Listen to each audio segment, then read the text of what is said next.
And there it is, another successful promo. Hey, we're getting good at this stuff. Oops. I guess I spoke too soon.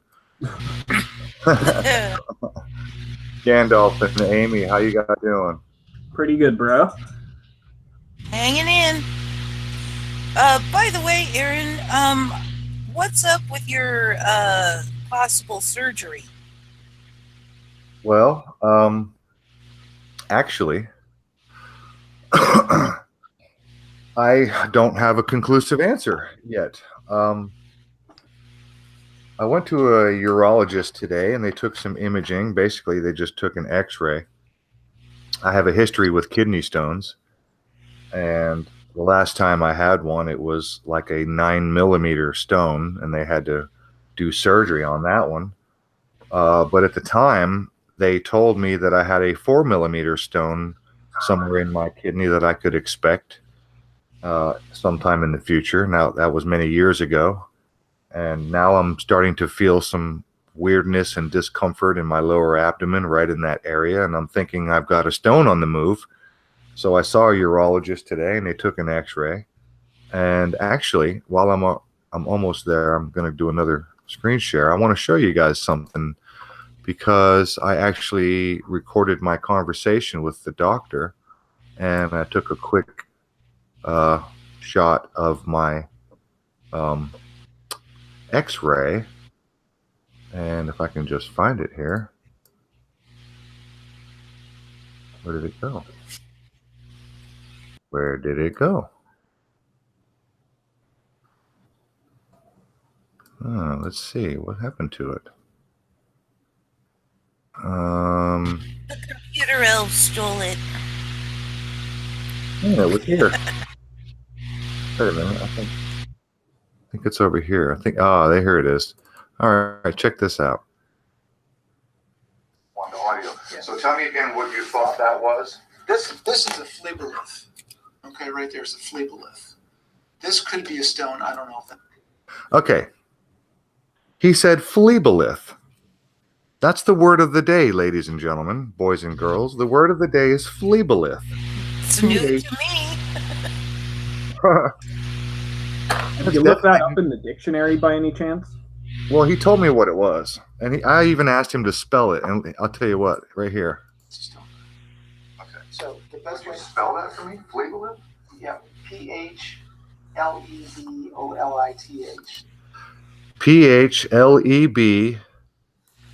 PHLEBLITH. Phlebolith. So basically, this thing up here where my mouse is, the one on top, it's a calcification. It's a vascular calcification.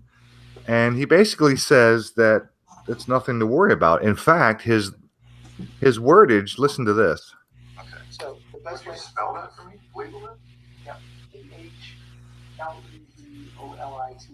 Okay. It's just a vascular calcification in the vein which has no clinical meaning, but can confuse us if someone has a history of stones.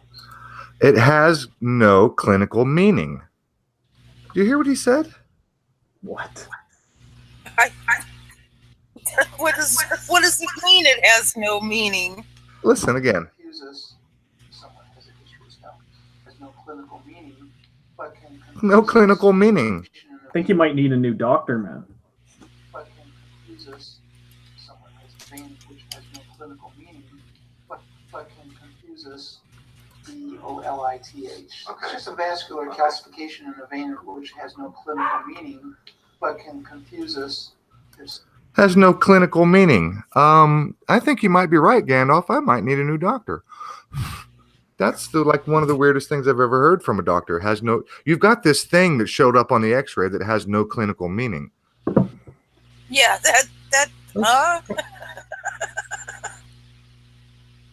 Now, a friend of mine did look it up, and it turns out that it is what the doctor said. Basically, it's a calcification of a vein, and it didn't give any indication, and the doctor didn't give any indication that it was something to worry about, that it was anything that was causing pain. He was certain that this is not whatever problem that I'm having. However, there's one right there. There's a little spot below it, which could be a stone. And very likely I'm going to guess that it is, because this would be my 4th episode with kidney stones. And the last time I had to have surgery because it was so big. It was literally 9 millimeters. But the one that I'm pointing at right now, the one down low, I asked him if he could estimate from this image how big, and he said 3 to 4 millimeters. And that's not something that worries me, because I've already, previously I've already passed a stone the size of 4 millimeters. So fun. I mean, if that's what this is, then that's what this is. So here's the bottom line. Tomorrow I have an appointment for a CAT scan, a CT scan. And then I guess I'll know more, probably the first of the week after they scan me, and then send the info over to the doctor, and then he calls me with whatever they decide that they see. So, based on my history, I'm going to guess that it's a stone. The fact that I have a history with stones, and the fact that it feels like it did the last time I had a stone coming on. So, at this point in time, I don't know for sure if it is, but the doctor said that the symptoms that I'm having actually don't fit in with kidney stone, because the time of day when I'm experiencing pain and the circumstance, he said, is not conducive. So that's basically where I am with that. Still up in the air, and I don't really know for sure. What I do know is if it is a stone, and to be honest with you, the information that I wanted, really more than anything, what I wanted to know was, if it was a stone, how big is it? Is it something that's going to require surgery? And basically I got that information. He said it was in the 2 to 3 millimeter range. 3 to 4 millimeter range, which means, to me, it sounds like something that's can be passed without surgery. So that's where I am. Thanks for asking. You're welcome. Thanks for the info. Well, Roof, I wouldn't worry about it too much if you have had a history with this. Well, I am worried about it because it's painful like a motherfucker. Yes. There's no, besides this little hint of a thing going on, when it decides to move, it's so fucking painful. It's like, no warnings. It's like someone has a voodoo doll with your name on it, and they just jabbed a hot needle through your abdomen. That's what it feels like.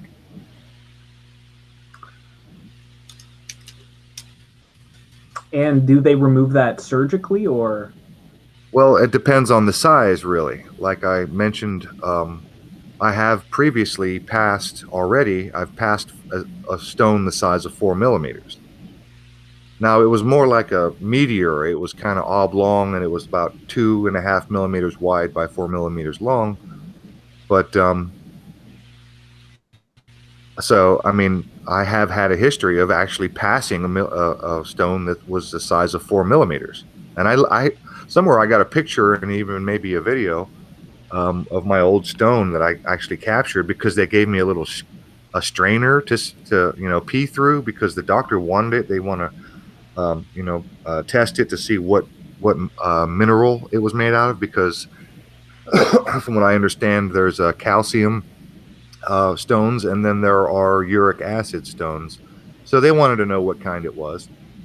Um, By, now, by the way, I just want to mention that Trobolt, I think is what it is, came in and said to research urine therapy in distilled water.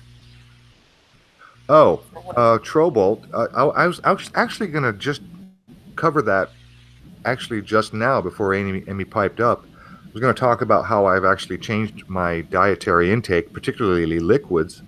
I used to be a fucking Mountain Dew whore, and I never, ever, ever drank water. Water was, I never drank water.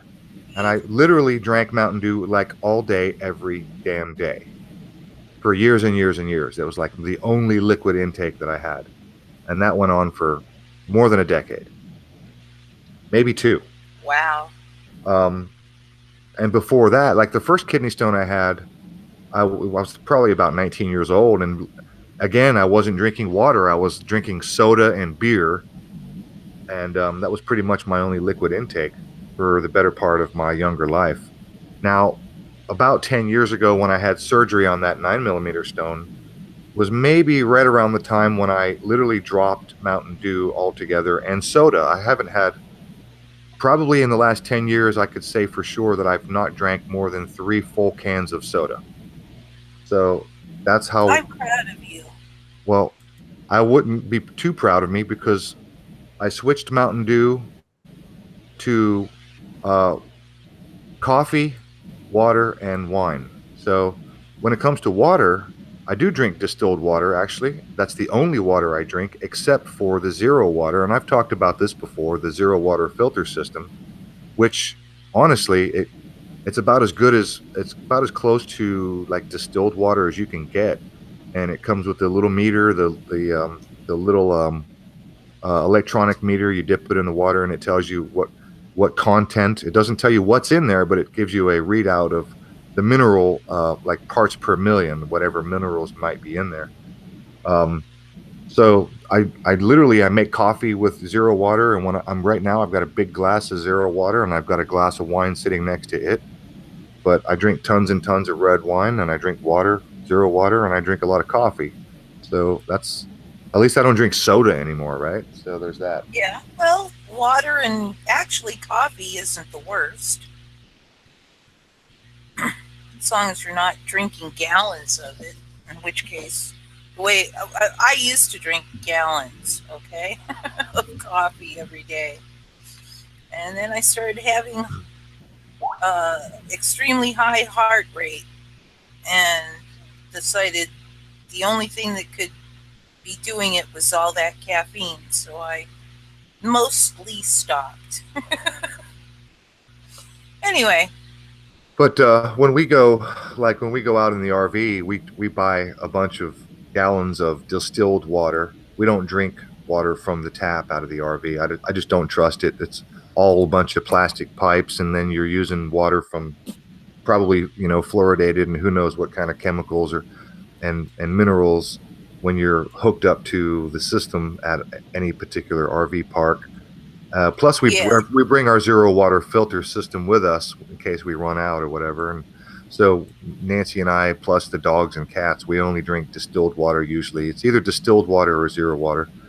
But I do think it's funny that that doctor said that it has no clinical meaning, but apparently it has a clinical name to it.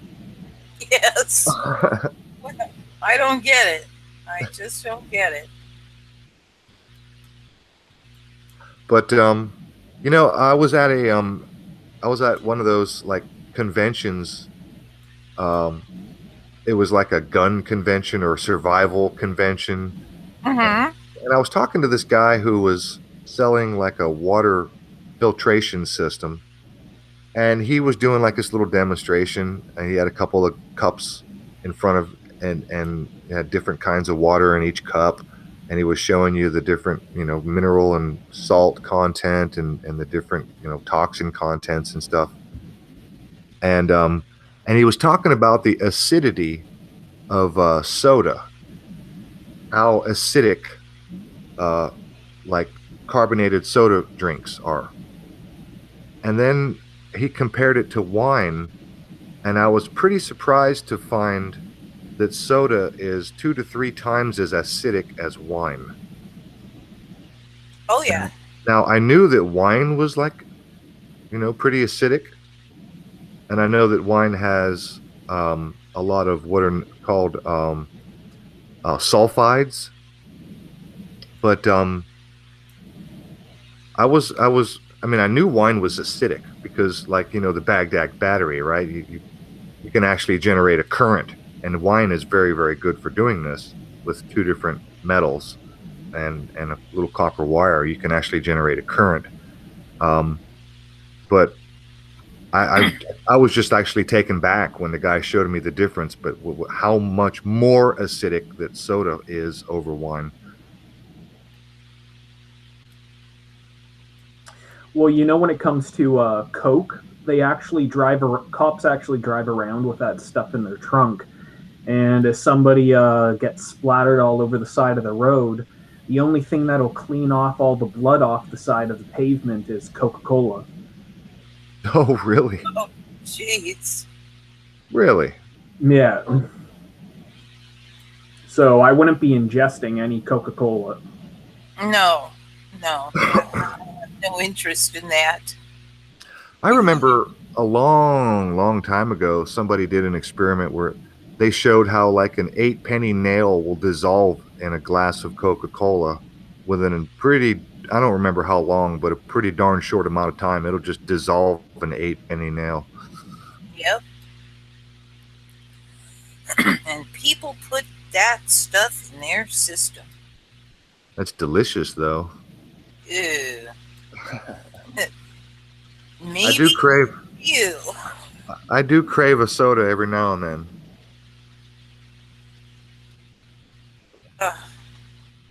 I never liked soda. But I have, I've changed my diet. I drink a hell of a lot more water, and I'm drinking like half a gallon of coffee every morning. Literally about 3 to 4 full cups, large cups. And so between that and water and wine, that's pretty much my liquid intake these days.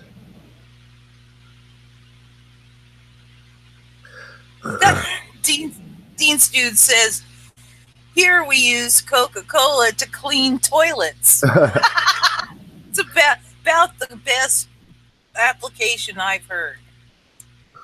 Hey, Deans, haven't seen you in a while. Yeah, it's been a while. So,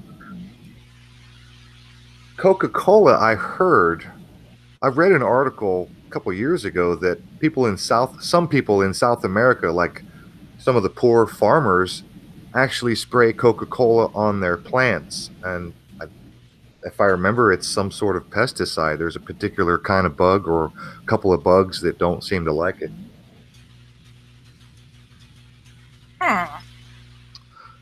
When it comes to Mountain Dew,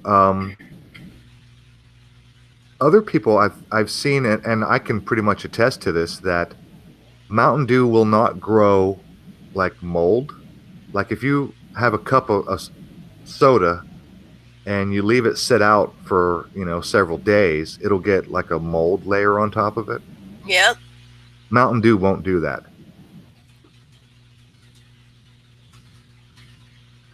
All these drinks, man, something's off about all these fucking things. I wouldn't touch any of these, any type of pop, man. It's all the same. It's just pure sugar water, man. And the fact that it's that acidic is like revolting, man, honestly. I haven't drank pop or Coke, any type of thing like that in like almost like 6-7 years now.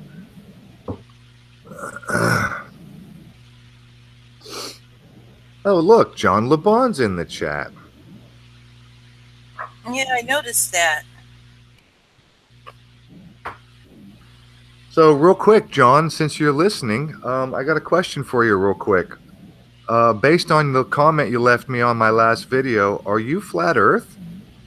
Because, you want me to believe that space is a hoax? So I'm just curious, what's your explanation? If space is a hoax, doesn't that mean that you're a flat Earth and we live under a dome? I'm just curious. I don't want to debate, just kind of want to know where you are.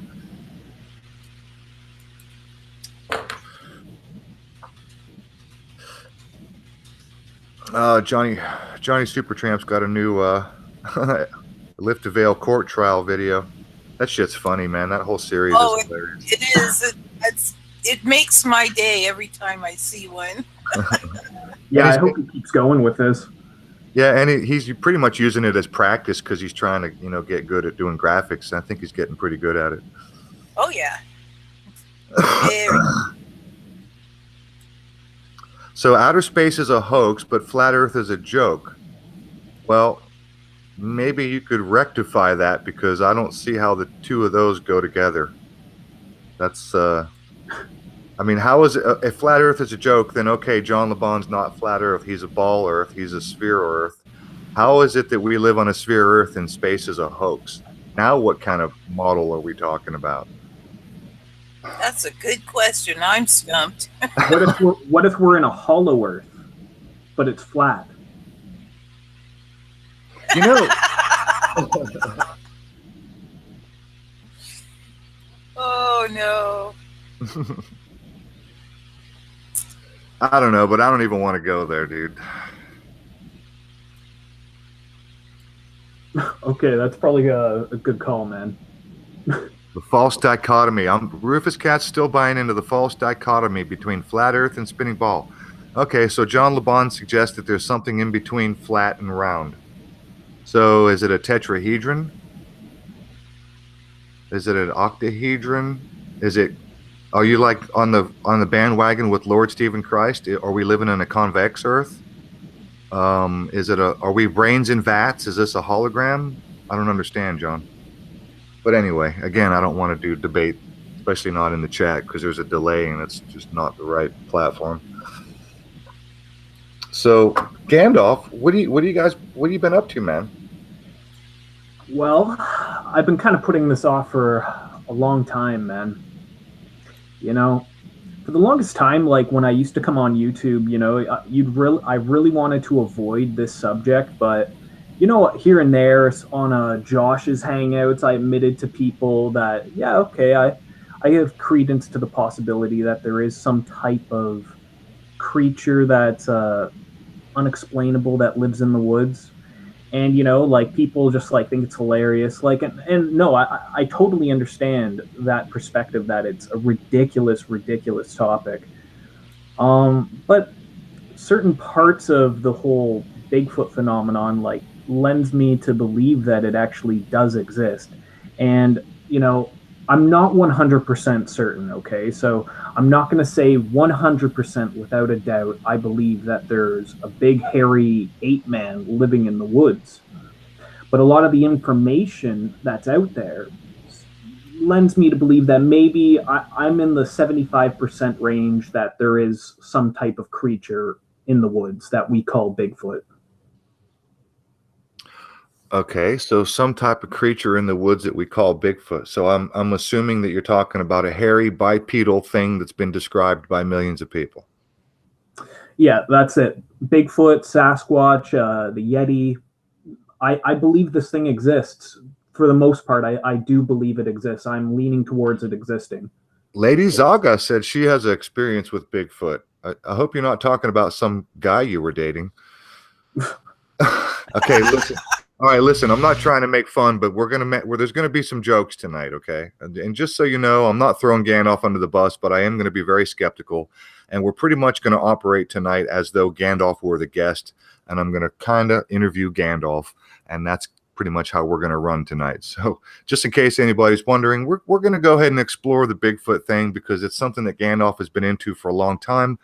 And so, yeah, man, we're going to go there. We're going to have a little bit of fun with it. We're not going to take ourselves too seriously tonight. And by the way, since we've got, 30, 31 people watching, I'll go ahead and make the announcement next week. We've got Michael Cremo as our guest.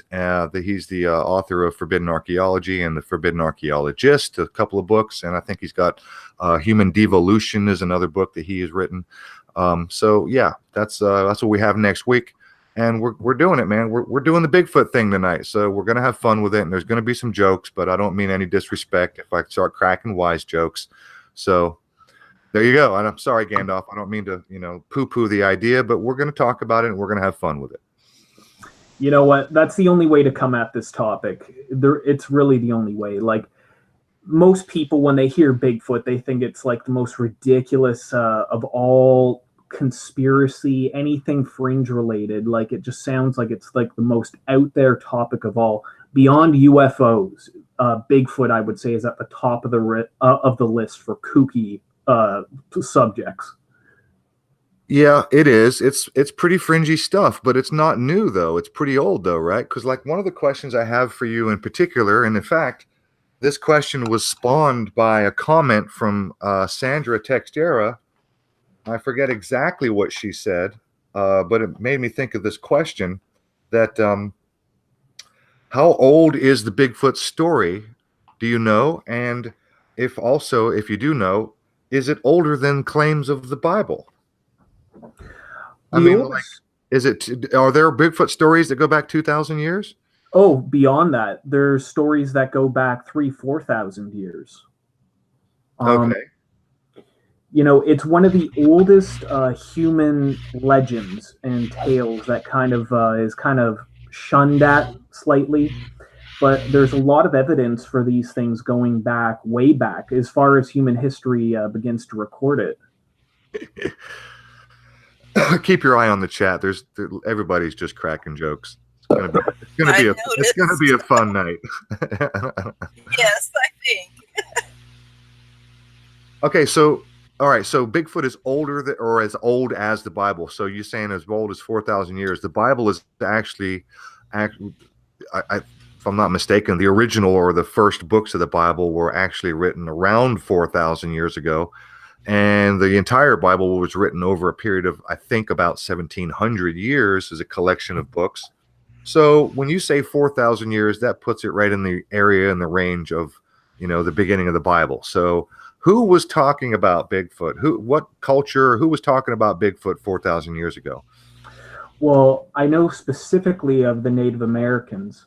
The Native Americans always talk, in their oral legends are the stories how when they first arrived in the new land, North America, they described that there used to be these hairy men that used to approach their campfires.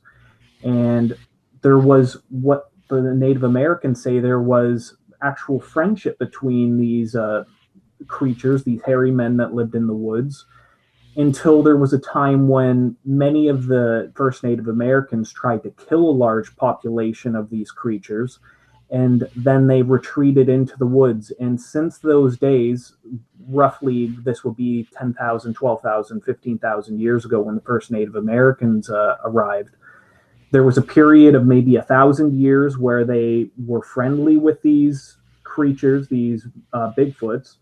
And then after that period, when there was the wars between them and the Bigfoot never would approach humans, and they still to this day refuse to approach humans after this whole thing went down. And that's in all Native Americans' legends, that this actually did take place when they first arrived in North America. Wow. So what's the connection maybe between, because the Native Americans also have stories of giants, and there are tales where they like captured these the last remaining giants, and they had them I guess they cornered them in a cave and burned them out or something like that. That's more into the giants. So that's more like into Jim Vieira's specialty of actual human looking giants. This Bigfoot's a little different than Jim Vieira's specter of the whole giant stories, like where Abraham Lincoln said that the giant, talking about the mountains in Ohio. Yeah, that Abraham Lincoln said that the giants that are scattered in the mounds all over North America once looked upon Niagara Falls and awed and wonder at it, similar to how we do now. So that's the mound giants, right? That's a completely different subject of the red-haired giants that got burned out of that cave in, I think it was New Mexico. Oh, okay. All right, yeah, I was just wondering if, because you were talking about Native American stories about, Bigfoot, and I just didn't know if there was you were talking about some kind of war. Tell me, what kind of war? I've never even heard about You know, Well, like a eventually conflict the Native between a Americans race. were. Are you talking about like a real conflict between a race of Bigfoots and like Indian tribes? Well, it was just scattered like confrontations where eventually the Native Americans, according to their legends, were very skittish of these things, and a lot of people became terrified of these things because they were so overly friendly. And after the random scattered fights that the Indians had, where they claimed to have killed a great many of these Bigfoots, their population was severely reduced, and they never approached Native Americans again. And they've till this day been extremely skittish of any type of humans. Now, who knows what these things are? They could be related to Gigantopithecus, which was an upright walking ape that scattered all over Asia. And maybe a relative of that made its way into North America. And that's possibly why there's these stories that are all over the world. Even in Australia, there are stories of upright walking hairy men. The Aboriginals have stories of these upright walking hairy men, and it's called Yowie in Australia. In the Tibetan mountains, it's called the Yeti. In North America, it's called Sasquatch. And that's a Native American term. Bigfoot is more of a modern term that we've come up with in only the past, since around the 50s, we came up with Bigfoot as a way to describe these creatures. Yeah, so I mean, it was Sasquatch, and it was oh crap, what's the other one? What's the one up in the Yeti? The Yeti. Right. What other names do we have for Bigfoot culturally? Well, the biggest one nowadays would be Bigfoot. In North American the natives in North America refer to them as Sasquatch, but that's kind of like a anglicized version of a Salish word, which they're basically a tribe of Native Americans in the Pacific Northwest. And it was analyzed and then anglicized from something called Saskaets, which is their term for hairy man or wild man of the woods. I'm gonna have to stop reading the chat because this is quite literally the funniest chat I have ever seen so far in all of the shows we've ever done. It is quite amusing. I agree. I mean, there's some really hilarious comments going on in the chat right now, and I'm glad you guys are having fun. That's what really, I had no intention of taking this overly seriously, but we're gonna give Gandalf a fair chance. He said he could do many hours worth of Bigfoot, and this is something that he kind of takes seriously. So we're gonna talk about it, and the fun is welcome, man. I just have a hard time staying focused reading this chat because it's too damn funny. Really, I'm gonna have to come back and read this chat, like rewatch this entire hangout. there really is some hilarious shit going on in the chat, and nobody's being rude, but it's just funny as hell. I totally understand how crazy of a subject this is. Like, it's totally out there, and for most people to hear this, that people believe in Bigfoot, it's like, it's like listening to someone go on about leprechauns to a certain extent. So, okay, Gandalf, are you familiar? I'm sure, I guess, I'll assume that you are, but you answer. There was a guy, I forget what decade, maybe 50s, 60s. The guy ran around with this frozen Bigfoot in a big block of ice. Familiar with that story? That's one of the hoaxers from back then. I was just going to say that one was a hoax. Yeah, thank you, because I didn't want to say it first. Oh, there were lots of people that were pulling these kind of things, especially in the late 60s is when there was a lot of hoaxers. Then especially it really kicked into gear when a lot of people claimed to have killed Bigfoot, having them in their freezers, and most of these things ended up being stuffed mannequins that were covered in like hair. People would felt the mannequin, and it was just a lot of hoaxing, especially around the time when what's the name of that movie? It's a god awful movie. The Legend of Boggy Creek came out back in the 70s. I missed that one. I had recently heard, and I wasn't even looking into this, but somebody mentioned it in some other lecture in relation to, I think I was looking at somebody talking about psychology and how people, create, how your memories get fucked up, and how people can create false memories and things like that. And the Bigfoot thing came up, and the guy mentioned that it was a hoax. The guy with the block had one in a block of ice, and he toured around the country and showed it off at fairs and things like that. And the dude he mentioned he gave some detail. He said it was one of those gorilla suits that was stuffed full of animal parts. Well, I've put up some crazy videos on Bigfoot myself, like on my alternate channel, the whole channel that was supposed to be devoted to kind of like cryptid stuff. I never really went anywhere with it, but I put up one video which is actually a recorded Bigfoot sexual assault case that took place in a national park somewhere in Colorado. Is that the one I told you about? Oh no, this is I think I might have told you this. Because there's like a couple of shows ago, I told you about a Bigfoot story. There's a woman suing the Parks and Recreation over a Bigfoot sighting that they wouldn't take seriously or something. Oh yeah. Like, did you look into that? No. There's tons of these stories going on all the time. Like, it's hard to keep track and stay on top of every single Bigfoot story because there's just so many of it. Yeah, but this isn't just a story. This is supposed to be like a lawsuit going on.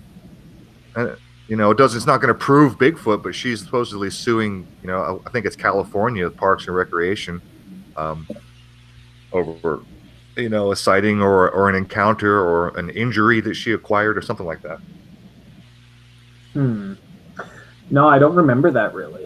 Like, recently Todd Standing, who actually, who's a Bigfoot researcher, but a lot of people believe that he's some type of hoaxer. He actually is suing the British Columbia government for denying the existence of Bigfoot. And a lot of people think that this is just a publicity stunt to keep his name in the news because, for the most part, like, the Bigfoot community is huge. Like, there's a lot of people that believe in this, and it's all intertwined with its own dramas, and people have the Bigfoot shills. There's people who believe that there's certain Bigfoot researchers that would be classified as a shill. People that would be disseminating bullshit information, like just to keep their name out there. But then there's a lot of people that are really objective about this and really look at it, and can take a step back from how ridiculous the whole thing is. Because you can't be looking into this information at all unless you're slightly able to look at it with a comical lens. You know what I mean? But some of the people that are interested in Bigfoot, a lot of people don't trust them, especially someone like Todd Standing. Go ahead. I'm sorry. Oh, if you guys are familiar, has anyone here ever heard of someone called Les Stroud? Yeah. Sounds familiar, yes. Yeah. I'm very familiar with Les Stroud. Well, Survivor Man. Yeah, for anyone who doesn't know Survivor Man, he's basically like a Canadian survival expert. Yeah. And he's actually lives not too far from me, actually maybe about a 10-minute drive from where Alan Watt lives. Wait. You live that close to both Alan Watt and Les Stroud? Oh, I would say that Alan Watt and Les Stroud both live basically 10 minutes away from. They're both around the Huntsville area, which is in the Muskoka region of Ontario. And you haven't reached out to these guys or gone to meet them or interview them or talk to them? Well, I don't know. It's kind of weird, you know what I mean? Like, no, it's not weird. Well, there's also another guy who lives probably about 5 minutes away from both of them, and his name is Paul Hellier. He's the former Canadian. Paul Hellier lives up there too? Oh, everyone in Ontario lives. Like, anyone you've heard of has a place up there. They all live within 5 or 10 minutes or miles of each other? Oh yeah, right in the same vicinity, right around the Huntsville region. Isn't that weird by itself? I guess slightly, yeah. It could be conceived as weird, but when it comes to Ontario, everyone wants to live in Muskoka. You know what I mean? Once you're relatively successful, you're going to be looking for a house up in Muskoka. Okay. Well, I hope I find myself in that position. So, can I assume Jordan Peterson lives right down the block as well? He's down in the GTA with Stefan Molyneux and Lauren Southern. They're all GTA people. They don't leave Toronto for the most part. Those guys. And how come everybody famous on YouTube is Canadian? It's part of the Canadian conspiracy. Yeah, I was just gonna say. More so, I'd say the OPP conspiracy, the Ontario Provincial Police have these alt-right sleeper agents like Stefan Molyneux, Jordan Peterson, and all these the alt-right clowns. You know what I mean? Blame it on Canada. Blame Canada. Yes. Yeah, no kidding. So Gandalf, you've posted several videos like walking around the woods. I guess your house or your property backs up against what? A big national forest? Oh yeah, not far from me actually is about a 10-minute drive is the largest old growth forest left in southern Ontario. And in this place, you can find oak and maple and white pine trees that have tree trunks in the 10, 11 feet diameter range. And that's really rare for deciduous trees to get that big. And we're talking like oak and maple trees, not like East Coast or West Coast redwoods, like giant oak and maple trees. And it's the largest stand of old growth forest in all of southern Ontario.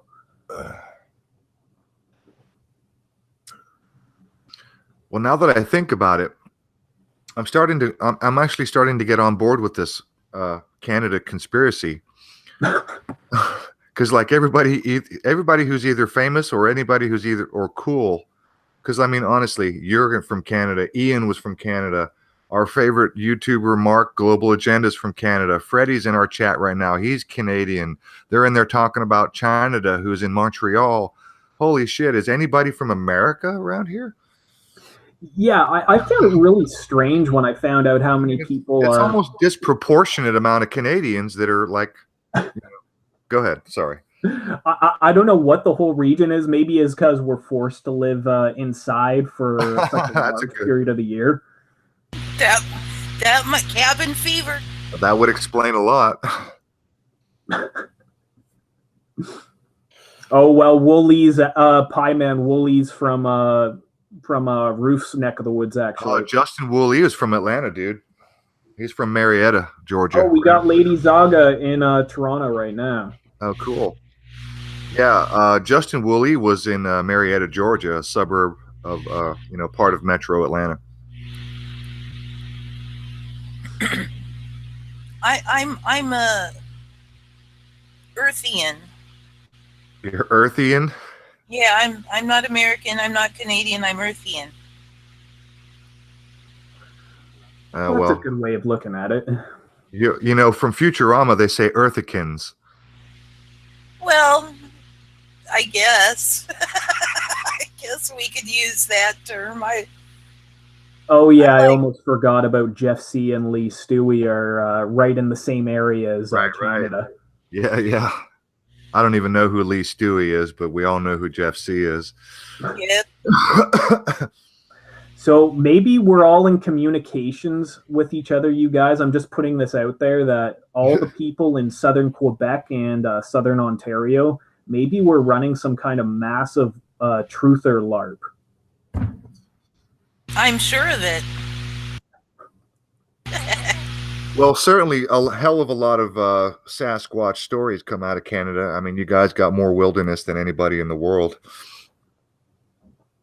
Well, actually, in Ontario, I know this is going to sound hard to believe, but in all the world, the largest stand of unbroken forest is actually in northern Ontario itself. Larger than anywhere in Siberia, larger than anywhere in the Amazon. The largest contiguous forest on Earth is actually in northern Ontario. Awesome. Well, Let's hope that lasts. Yes. Oh, hell yeah. Oh, nobody's going up there to cut any of these trees down. It's such a remote area of the world. Like, Ontario has so much land up in the north. You could literally fit like 3 or 4 Great Britons in northern Ontario. It's just in northern Ontario. Just in northern, not even all of Ontario. Yeah, not even the southern little bit of Ontario that's surrounded by the states on all sides. So the videos, like the video you put up, what, two days ago, you were 3 days ago, 4 days ago, you were showing this somebody put up a no trespassing sign. There was a dead rooster on the path. What's with that? Yeah, that's a good question, man. Like I've gone back into this forest hundreds and thousands of times, and I have never seen anything like that before. It was completely whacked out. So you were in a section of forest that you were sure was nobody's personal property. Yeah, exactly. Like I've gone back there. I've never seen anything like this. So I'm walking down this random trail, and I see a tree cut down, and then I walk a few more feet, and I see someone had slaughtered a rooster and had left it there on the trail. Freaky.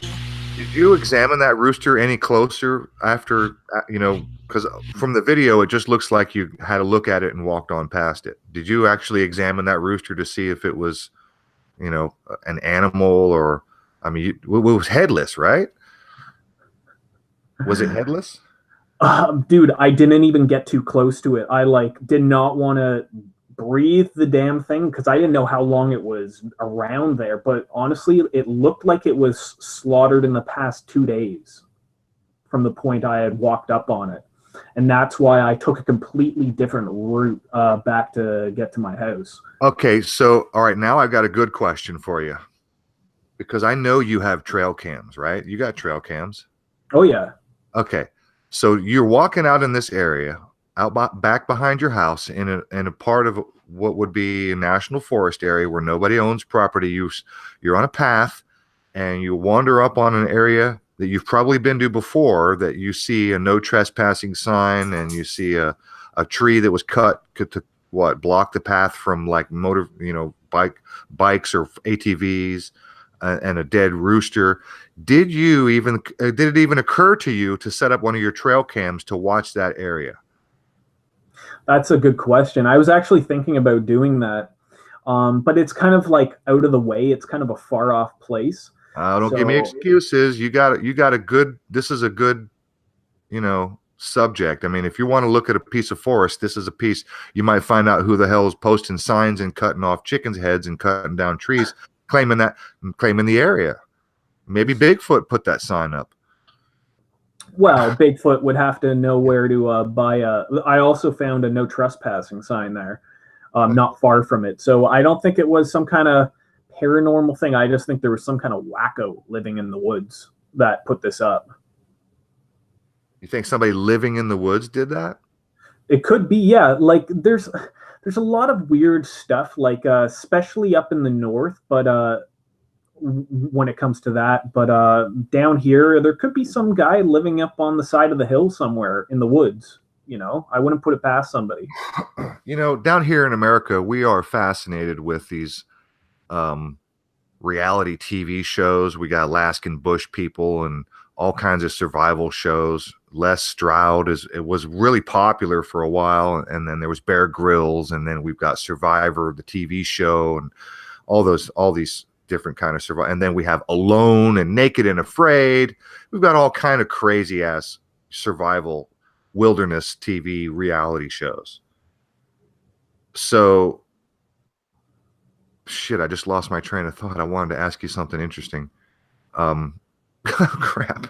We were just talking about, like, I was saying, like, there could be some weird guy. Oh, yeah. Okay, so we've got this reality show where up in the northeast in the wilderness, in the redwood forest of Washington State. There's a TV show where they follow this old guy around, and he literally lives in the forest. and I wish I could remember the name of that show right now, but sorry, it eludes me. But they literally follow around this one single old man who literally lives like a wild man in the forest, in the redwood forest up in near Canada, up in Washington, in the Pacific Northwest. Well, yeah, there could be some old weird hermits like living in the woods. You know what I mean? You ever run into anybody like that? I'm not talking about like the super crazy near. I'm not talking about that, but I mean, have you ever had any firsthand experience with like individuals that just want to be left alone and want to live out in the woods like whatever wild tribe people do? Oh, for sure. Well, not personally, no. Like me running into somebody living in the woods, but I have found ruins of people who have lived in the woods. Kind of like hermits that live in the woods. I found ruins of their houses like around this area. So people do it from time to time where they just want to get away from everything, and you'll find this stuff in the middle of the woods somewhere. Like I found kind of like a picture. Mick Dodge. His name is Mick Dodge. I'm sorry to interrupt you, but Mike B in the chat just reminded me. Mick Dodge. That's correct. Thank you very much. That's the name of the guy who lives in the Pacific Northwest. Yeah, I think I saw that TV show, but personally, no, I haven't run into anyone. But I've talked to people who have run into the different hermits that especially live up in the north part of the province. And people that are doing this, that are trying to live far away from civilization, a lot of them will come into town for maybe like a day or two. They'll get dry goods that they need. A lot of Native Americans actually do this, not just crazy old white dudes. A lot of Native Americans actually come into towns and then they get their dry goods. So they'll get like dry milk, they'll get flour and sugar, salt, and they'll go back off into the woods and they'll just go to their cabins that are on some lake in the middle of nowhere. Like, you got to imagine, if you try looking at Northern Ontario on Google Earth, and you'll see what I mean if you really analyze the place. Like, zoom in maybe a decent amount so you can see the lakes. But there's over 250,000 lakes in Ontario. We're not talking about small lakes. We're talking about we're talking big lakes, like what down south you would consider a big lake. But there's over 250,000 of these these lakes up north. And yeah, it's a big hermit province. Like, there's lots of weird stuff that goes on. But what were you gonna say, bro? No, actually, I didn't mean to interrupt you. I'm sorry. I was giggling broadswords, cracking jokes. Yes. He said hermits have crabs, and it just gave me the chuckle for a second. I didn't mean to interrupt you. No, but like, so this kind of stuff does go on, you know what I mean? And I know it's crazy, like, hearing about this kind of stuff, that there are actual hermit colonies that live out in the middle of nowhere, right? I wouldn't doubt it at all.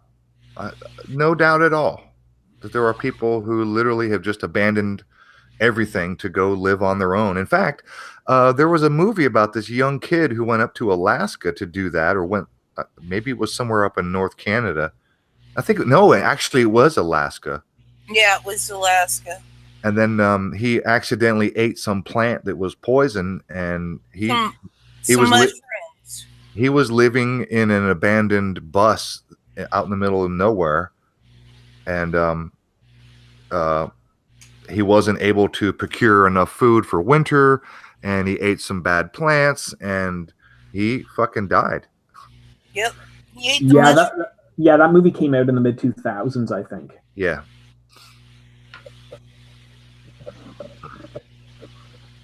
But no, picture that times like 1,000. Like, I've talked to national park workers that have told me about these people that they'll run into in the middle of the woods, in the middle of nowhere. Sounds glorious. Where do I sign up?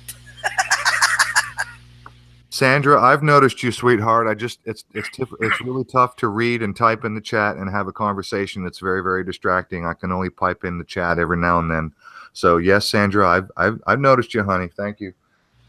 So Gandalf, this video where you find like the no trespassing sign, how far? You said it was way back. How far from like where you're based, whatever your house or where you live? How far into the woods is it?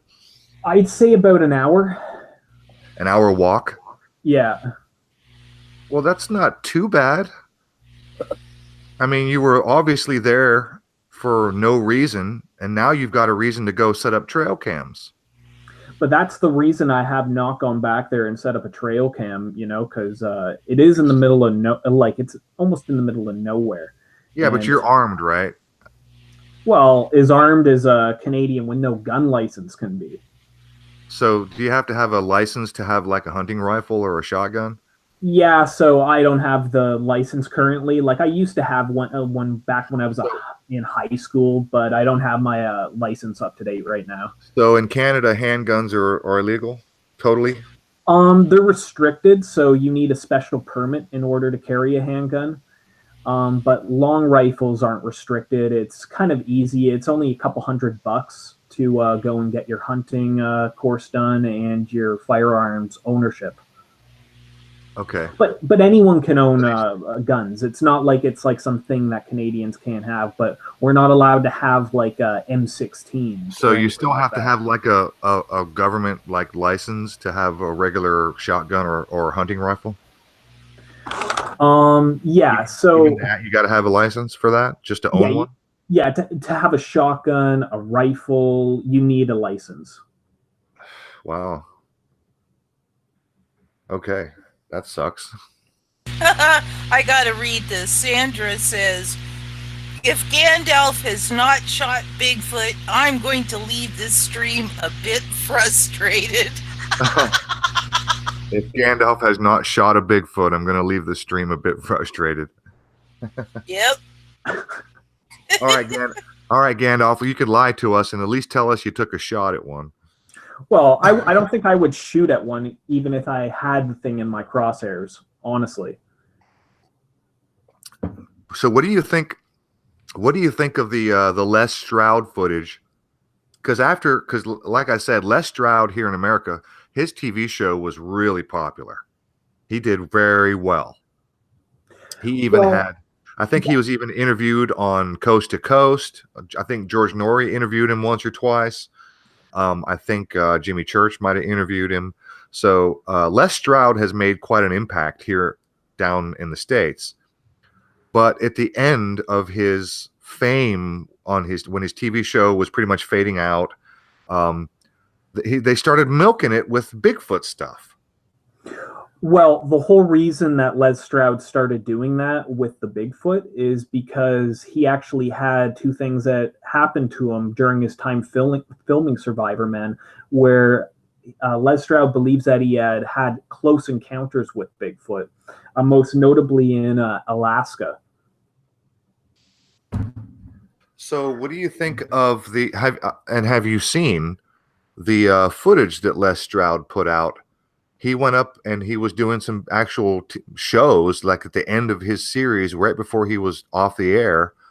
They were, I'm guessing they were milking it, trying to get more attention because he was, losing the crowd.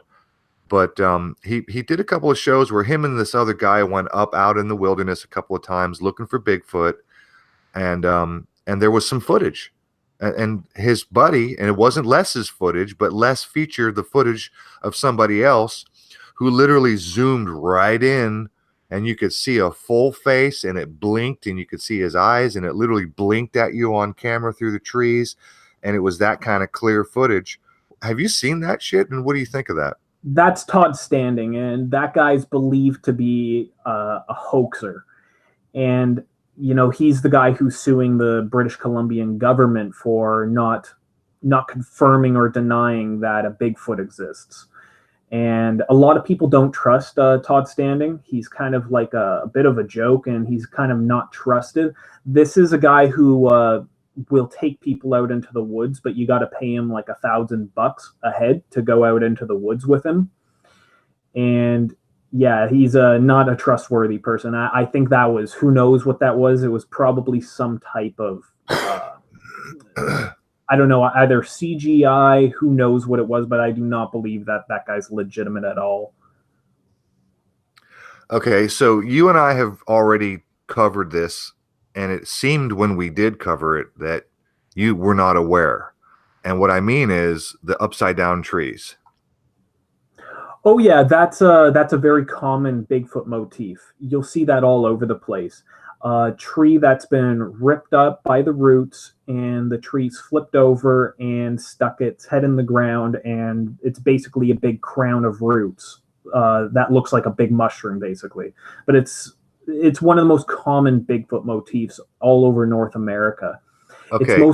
It's most commonly seen actually on Vancouver Island. Okay, now you say Bigfoot motif, and I understand that, and I'm glad that you at least use that terminology. I mentioned to you that that is a common thing that loggers would do to literally mark their territory. Because, back in the old days, it was, horse and buggy and wagon carts and donkeys that would drag these logs. They would walk in and they would cut down trees, and horse and buggy and donkeys would drag logs out. That's how the loggers did it in the old days. So they didn't have roads. They had pathways and shit like that. So they were really out in the wilderness logging. And they would kind of mark their territory. It's a common thing that loggers are known to have done. Well, that's possible. Like, I'm not going to say conclusively that that's a sign of a Bigfoot.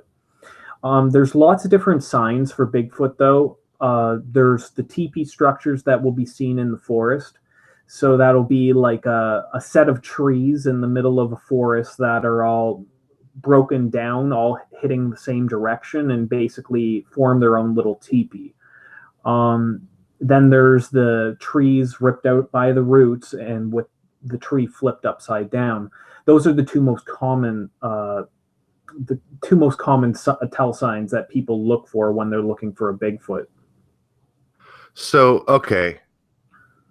Are you actually telling me that you're on board with the idea that Bigfoot is doing these things by pushing over trees in teepee forms and turning trees upside down? Are you on board with that idea that this is a Bigfoot actual causation? No, I'm really skeptical about that, actually. Like if you watch the Todd Standing and Les Stroud videos that they did together, Todd Standing tries to convince Les Stroud that this is signs of Bigfoot, but I'm not sure. I'm actually quite skeptical on if that is a tell sign of Bigfoot. Okay, good. At least you're in. Okay, good. Because honestly, my next question would have been, what the hell would be Bigfoot's motivation to rip a tree out of the ground by its roots and flip it upside down?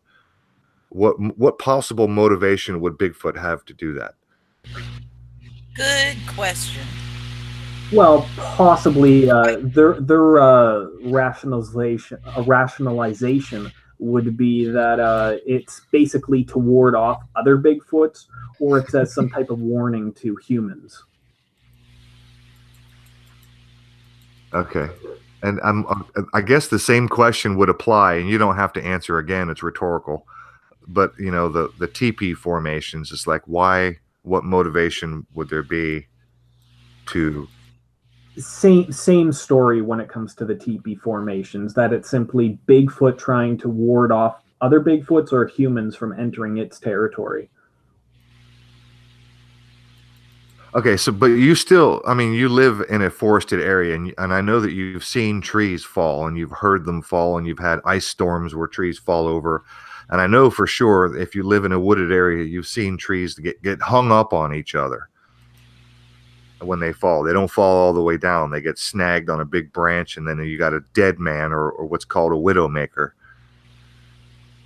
Well, the thing is, when it comes to these trees falling in a teepee formation, is a lot of times the trees are actually upside down. So it'll be a bunch of trees upside down with the roots up above you, like 10, 15 feet in the air. And the head of the tree or the crown of the tree would be dug into the ground. that's why a lot of people are really skeptical or really curious about these tree formations that they find in the woods. Well, I think the people in the chat right now are suspicious that Bigfoot might be a Freemason. Well, he's probably working for the Illuminati. You know the motif at all of these, shootings and events and car drive into a crowd where there's, the one shoe, right? The Masonic one shoe. Yep. So we're talking about Bigfoot and the one shoe. So Bigfoot he's a Freemason because all right, you get it. That's enough. It's a terrible joke.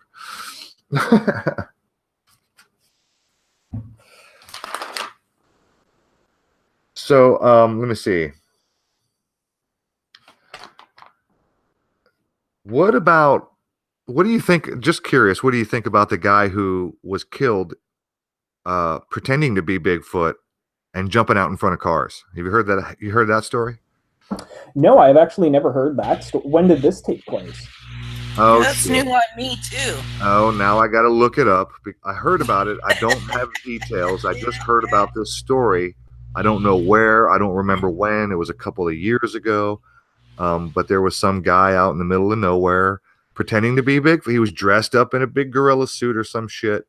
And he was literally jumping out in front of cars, freaking people out on the road.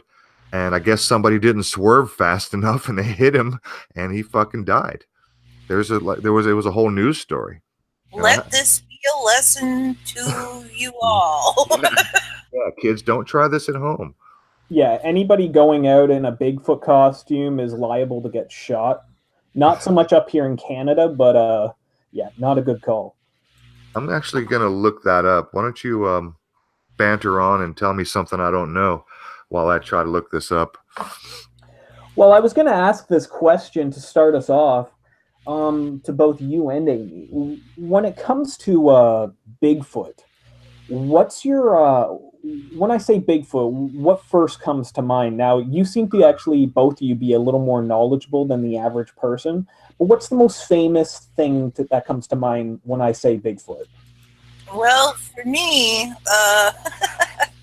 I just think of a big, hairy, kind of man-like creature, and I don't have any stories or legends or anything like that. So I just think of what it looks like. I would have to concur. If you want to ask me what the first thing I think of, obviously it's going to be the image, all the images that we've been pelted with through the media. So I would say the second immediately thing that comes to my head is that old footage from the 70s that actually has been pretty thoroughly debunked, where the Bigfoot walks across the stream bed. Why do you think that was debunked? Because I think somebody, if I remember correctly, it's been a while since I've seen it.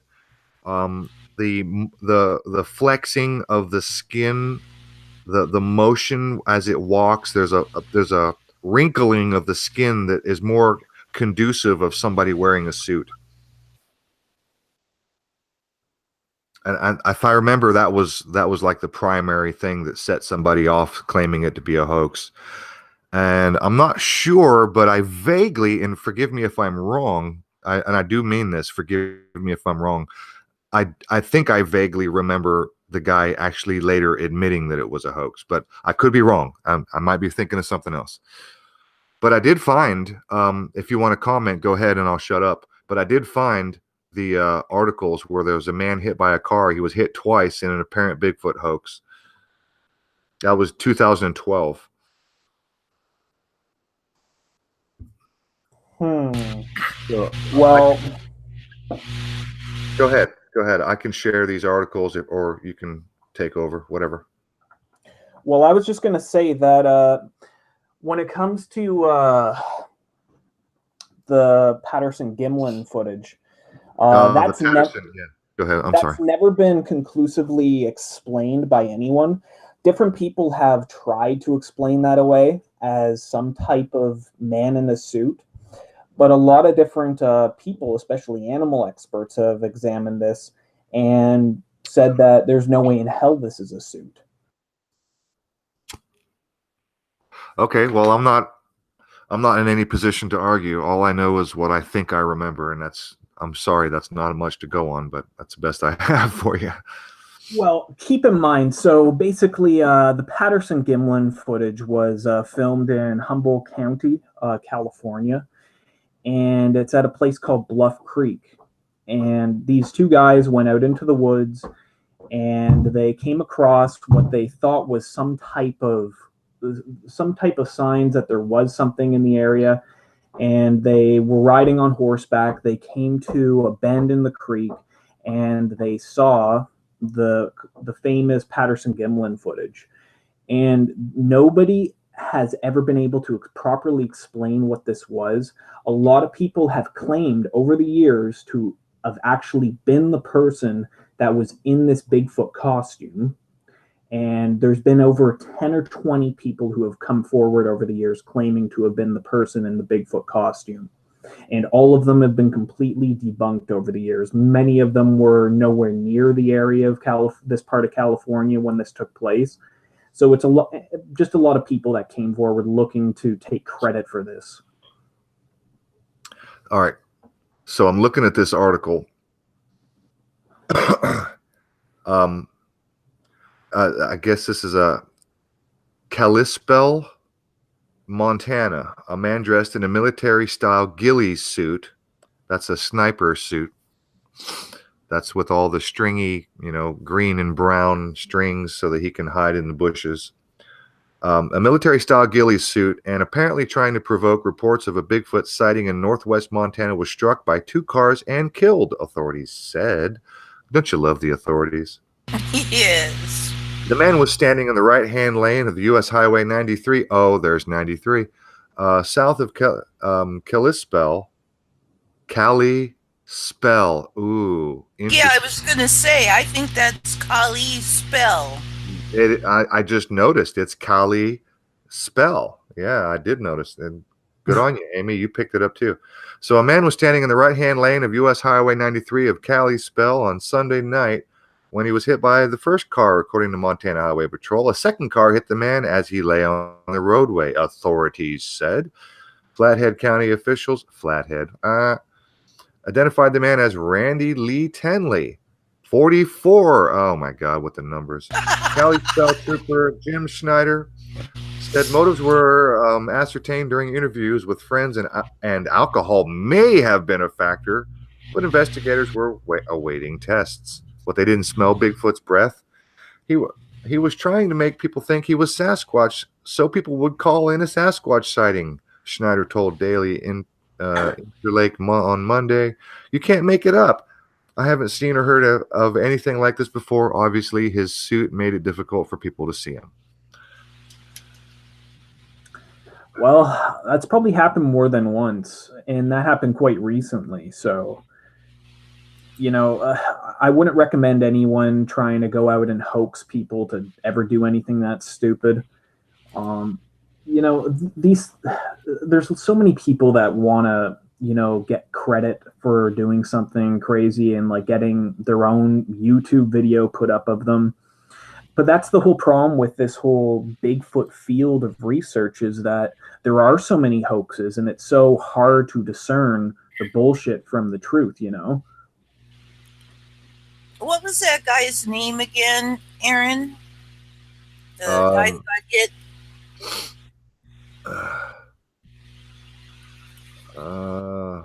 Hang on a second. Randy Lee Tenley. Randy Leetenley. I've got it all blown up in the center of the screen for you. Randy Lee Tenley. Tenley. Yep, I got it correctly. I just wanted to, with all them numbers, I wanted to run the gematria. Oh my God, it's 66 full reduction. And let's see, what other interesting numbers pop up? Try running Kalispell. All right. It's Kali, the goddess of destruction. I know. I know. Goddess of I saw Destruction, Kali, and it's a spell. So Okay. this whole story could be a complete hoax. Who the hell knows? It's 193 in Frank Baconis, which is the 44th prime. It's 97 in Ordinal. And he's 44 years old. Yep. Let's see if there's anything else that looks interesting. Oh, we've got our 91 in Jewish Ordinal. And, How about Bigfoot? Just run Bigfoot. It's a Bigfoot. Right. It's a Bigfoot story. Well, while you guys are doing that, I want to relay a story to you, okay? Go ahead, man. Go ahead. So, this is known as the Bauman story. So, Bauman was basically a trapper, and he had a trapper buddy, and both of these guys went off into the woods. And they were just trapping, and they both had their camp set up. And one night, they came out of their tents hearing a bunch of noise in the woods, and they claimed to have seen something walking in the woods. A hairy man covered from head to toe in fur, and this thing seemed to have been menacing them. When they went back out into the woods to check their trap lines, they would come back the next day, or that night, sorry, and they would see that their camp was ransacked and torn to pieces. This happened a couple times, a couple nights, where eventually they had decided to get the hell out of there. And Bauman went out to check the trap lines, the last of the trap lines that they had set up. And when he was coming back to the camp, he found that the camp again was it wasn't packed up. The camp was packed up, but the place wasn't ripped apart. His buddy had taken all the stuff in their camp and put it all away to get the hell out of there. And this was kind of strange to Bauman because he was wondering what the hell was going on. Why would his buddy just vanish and be packing up all their stuff without telling him, right? So he walked a bit further, looking around the place, and he found his buddy had his head snapped backwards and was just lying there on the ground. And this guy was like, what the hell? And he got the hell out of the forest. And the thing that he found, though, which was disturbing, was upright walking prints that were basically circling their camping place, where they had all their trap lines set up. Now, this story was relayed from somebody in a book. And this book was, the story took place according to the guy who relayed this story. This apparently took place in 1892. Eventually, this was put into print, this story, in 1923 in a book called The Wilderness Hunter. And this book, this book has been analyzed and looked at because there's a lot of different hunting stories and truthful tales of things that went down in the late 1800s, early 1900s. And the author of this book his name was Teddy Roosevelt. Oh. Oh, you saved that to the end, didn't you? Oh, yeah, for sure. I had to. That name sounds vaguely familiar. Why does it sound so vaguely familiar?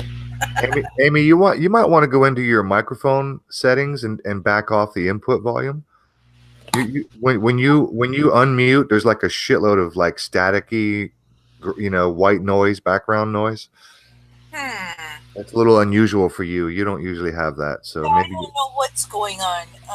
Maybe your input volume, like I have, problem. Too much input volume. Well, keep in mind that this story was relayed in the 1920s, and what the author of the book, Teddy Roosevelt, referred to these things as goblins. This is before there was any word in the modern lexicon called Bigfoot or Sasquatch.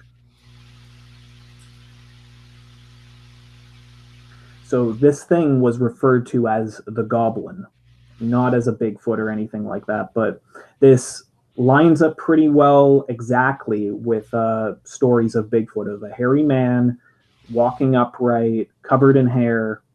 And the weird part about it is how the Bigfoot apparently killed somebody by snapping his head back. Okay, so that's interesting. So Bigfoot's a murderer. It's not pretty typical for Bigfoot stories to have physical encounters where there are injuries. No, it's actually really rare. Around 10% of Bigfoot stories end in something like this happening. Really, 10%? That's actually kind of higher than I would expect from what I've heard, and I occasionally pay attention to the woo-woo. Well, when I say physical, I mean not like Bigfoot's like coming up and murdering people, but 10% of Bigfoot encounters are slightly aggressive, where a Bigfoot will be said to have been throwing rocks or banging trees against other trees to create kind of sounds to scare people off. But the most common thing for Bigfoot to do will be to be throwing rocks when it comes to aggressive Sasquatch encounters. Okay, do you have you thought about like maybe again what would motivate Bigfoot to throw rocks? Why would Bigfoot not just scurry off and be quietly unnoticed? Well, it's like people. It's like people. How many people do you know, like on your average day, walking around, act aggressive towards you? Almost never. So it's similar to this. So you will, like people, run into aggressive Sasquatch from time to time, but it's not common. So most of the time, if Bigfoot were to initiate this, it would be just it would be a strange phenomenon, because most of the time, if a Bigfoot were to run into somebody, it's because the Bigfoot wants to. If you're walking out in the woods and you're just going through the woods, you will be heard by almost every single animal known to exist. Sure. And a Bigfoot would simply avoid you for the most part. It might watch you from the top of a hill as you walked by. It's really rare for one to engage with somebody. And the only time this ever happens is if the person, or sorry, the Bigfoot actually engages with the person themselves. It's never you running across a Bigfoot, because they would hear you coming at a mile's distance. Oh yeah. That much I know. I've done enough, spent enough time outside hunting and camping in the wilderness, and you can hear when you're out in the middle of nowhere and there's no damn noise, you can hear shit that is so far away. The slightest whisper when two people are talking or walking and stepping on sticks and crackling sticks as they walk. The noise is unbelievable. My old man used to take me out when I was a kid to go deer hunting, and he was always getting on to me about how I walked and not stepping on sticks and breaking and making any noises and crunching. And even he told me, walking through a little 2 inches of snow, he said, be careful not to let the snow crunch under your feet. Just taught me how to be super, super quiet. And I'm an animal owner. I've got dogs and cats. And so I know the kind of things that they notice when it comes to like microscopic little sounds that make them pay attention and shit like that. So I'm fully aware that they would hear you long before you would ever notice that they were there. I guess I'm just what's your opinion on the idea that a lot of these stories where people say that rocks are being thrown at them? What do you think, in your estimation, like what's the percentage of those stories in your opinion are actually some other asshole in the woods fucking with somebody else? Maybe. You know what I mean? Maybe 2%.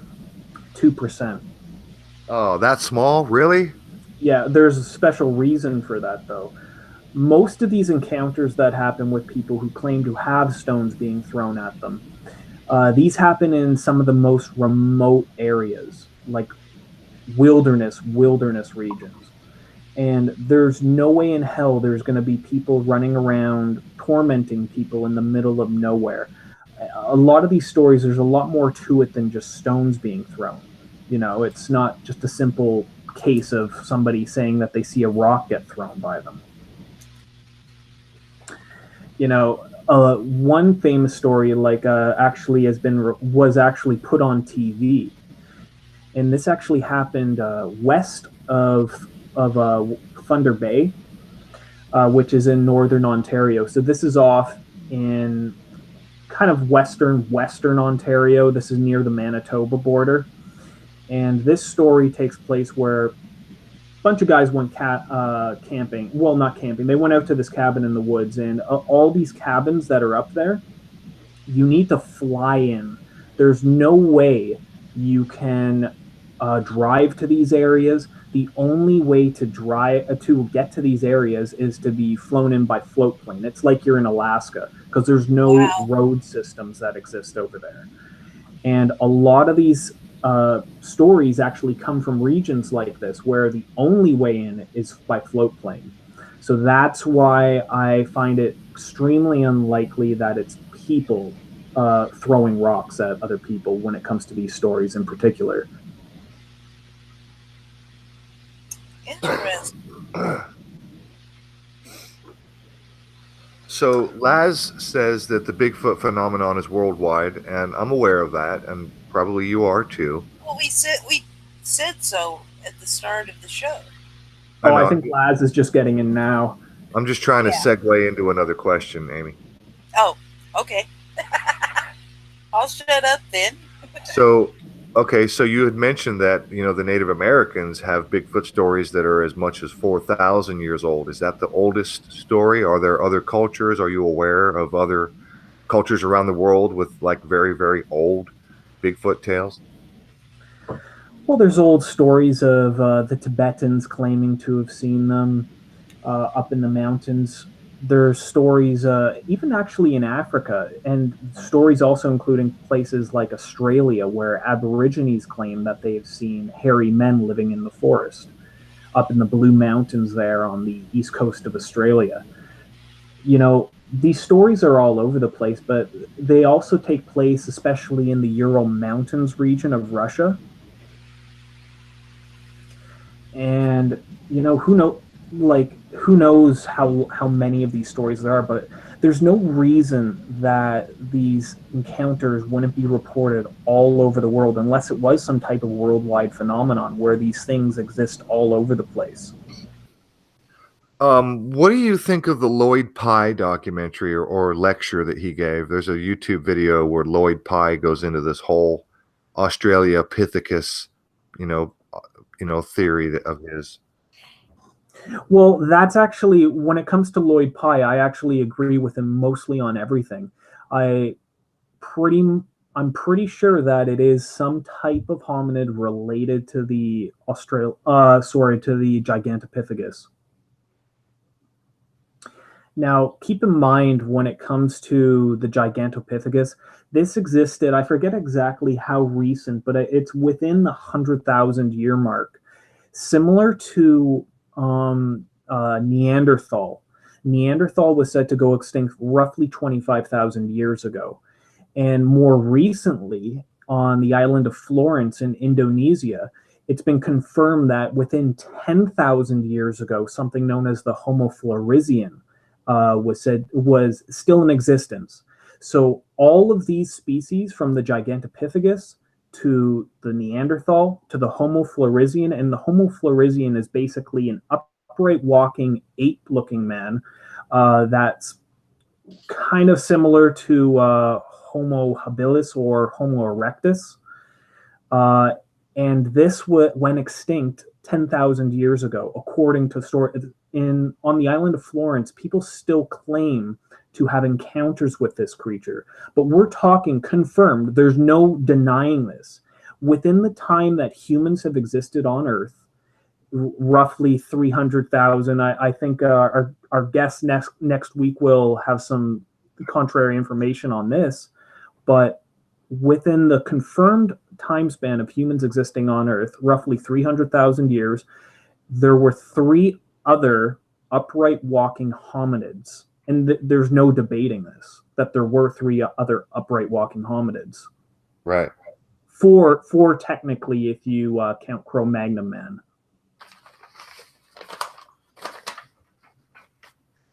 So you agree almost entirely with pretty much everything Lloyd Pye presents in his lecture? Oh, 100%. I mean, I think he did a great job. His presentation was hard to refute. Well, there is no refuting like this information that there. Like, check it out. Look into a Homo floresian and look into the date when they apparently. All right, hang on. Hang on. You know me, I like to take notes, and I'm ready. Spell Floresian. Spell that. Oh, dude, I suck at spelling this. Is it FL or a PHL? I'd say FLORISIA, something along that line. IAN. But yeah, look for the island of Florence. Okay. Okay. Which is in southern Indonesia. It's kind of like the most populated region of all of Indonesia, just north of Australia. Isle of Florence. Okay, I'll put that down.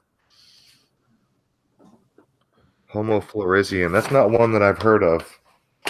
There was actually where I first discovered the Homo floresian was a National Geographic cover article that went over this into deep detail back in the mid 2000s.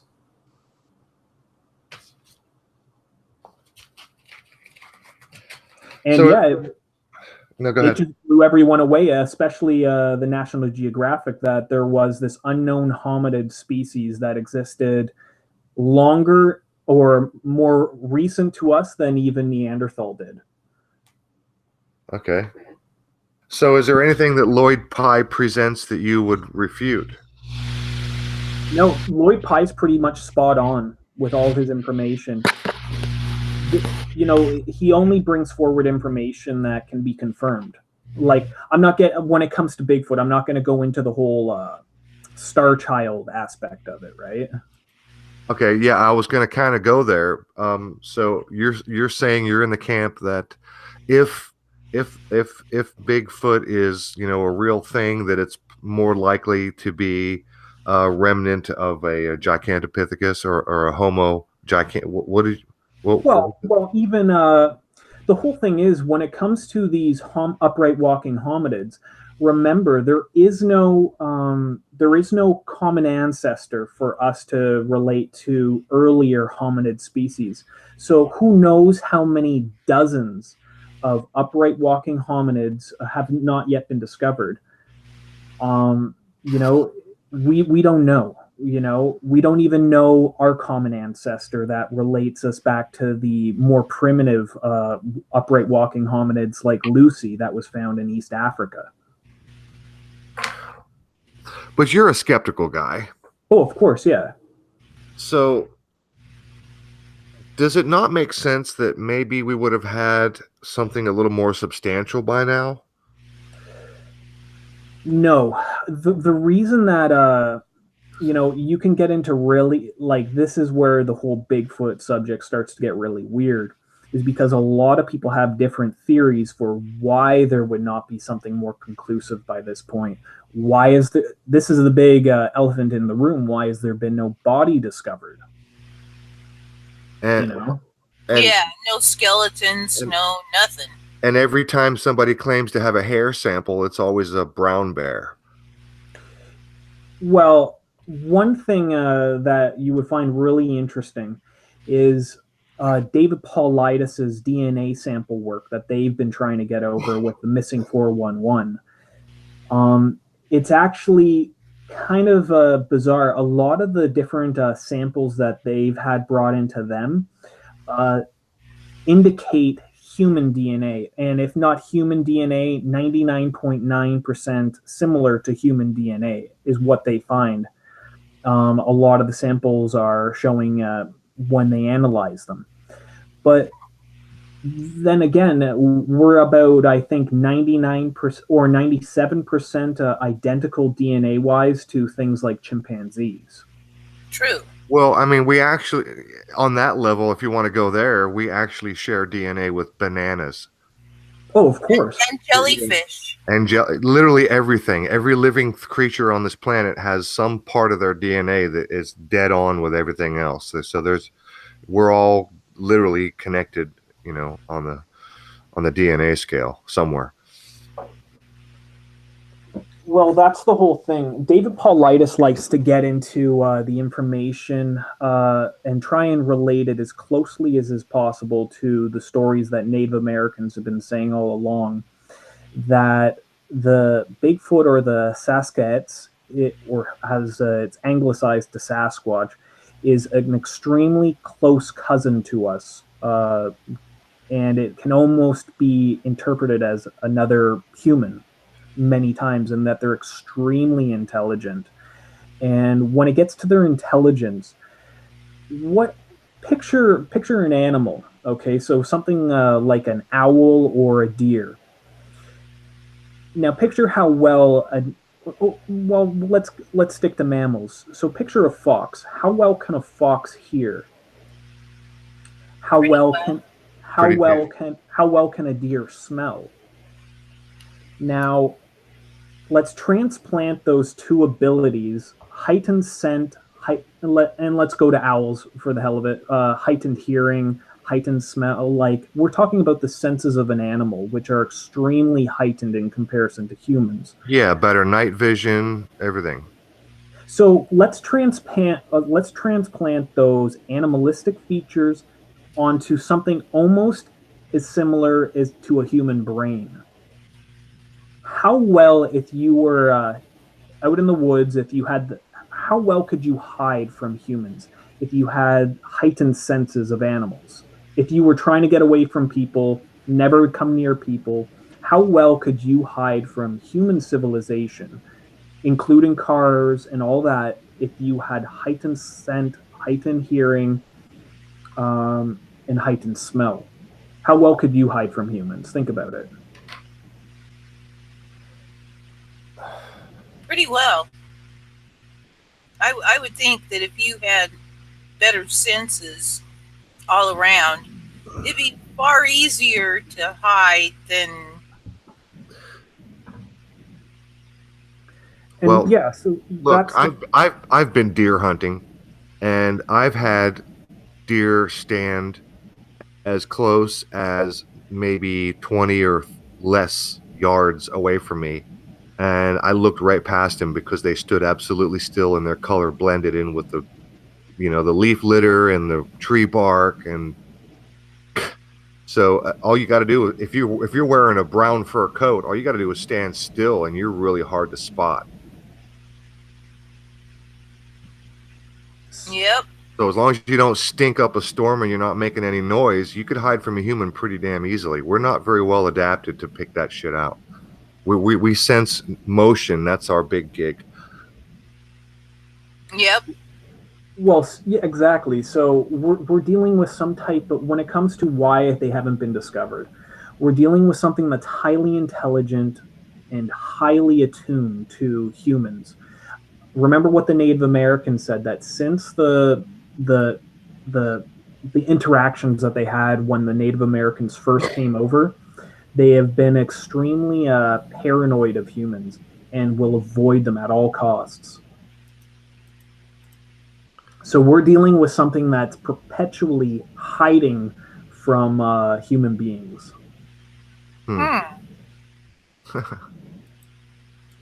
Well, I mean, deer kind of do that, but that's because deer is a prey animal. So where are you on the scale, Gandalf? Is Sasquatch a prey animal or a predator? I'd say it's a herbivore. It's not exactly a predator. It's more so a scavenger. So have we as humans ever in our existence known of any? And by the way, herbivores are prey animals. Okay, they're not predators. Herbivores are not prey animals. There's no such thing as an herbivore that's a predator.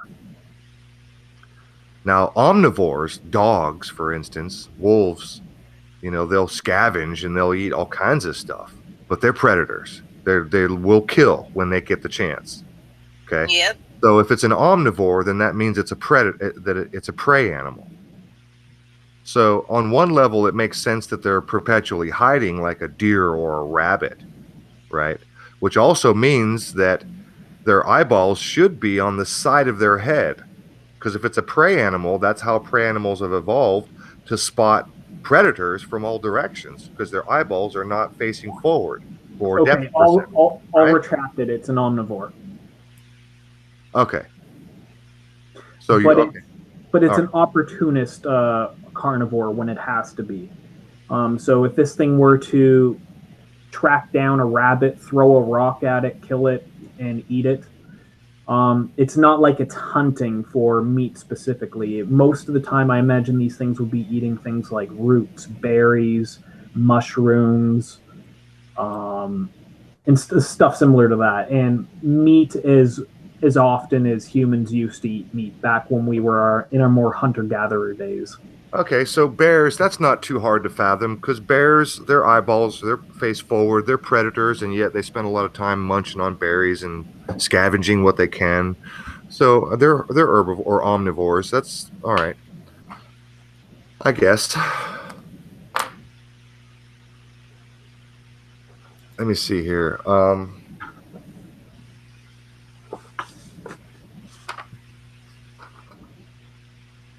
So what do you think of the idea that, much like, UFO stories, that when people tell a tale, or maybe they have some sort of experience, maybe they're camping and they hear a strange noise, the idea of being primed, right? Do you understand the psychological concept of primed, right? So people like you're expecting to see something. Well, yeah, well, I mean that they've already been mentally, prepared, or they've seen something that mentally or psychologically primes them for an explanation later on, right? Because I mean, like, a lot of UFO abduction stories are people who have already heard the stories, and so they already know, how to tell the tale. You know what I mean? Right, yeah. right. The thing is, a lot of people who have encounters in the woods, remember, so if you were to have an encounter with Bigfoot, it's because Bigfoot wants you to have an encounter with it. That's why I always find it hilarious, these TV shows where these guys go out into the woods looking for Bigfoot, expecting to find something. These guys are never going to find anything. I find it an odd explanation that you say he. I mean, on one level, I find it an odd explanation when you say Bigfoot wants you, when you encounter one, he wants you to encounter. So I'm thinking of rock throwing. So I'm thinking, if Bigfoot wants you to encounter a Bigfoot, why would he throw rocks at you? Well, because he wants you to know he's there. Oh, well, okay. I mean, if they're that smart, I don't. I guess I'm trying to apply human logic to a Bigfoot.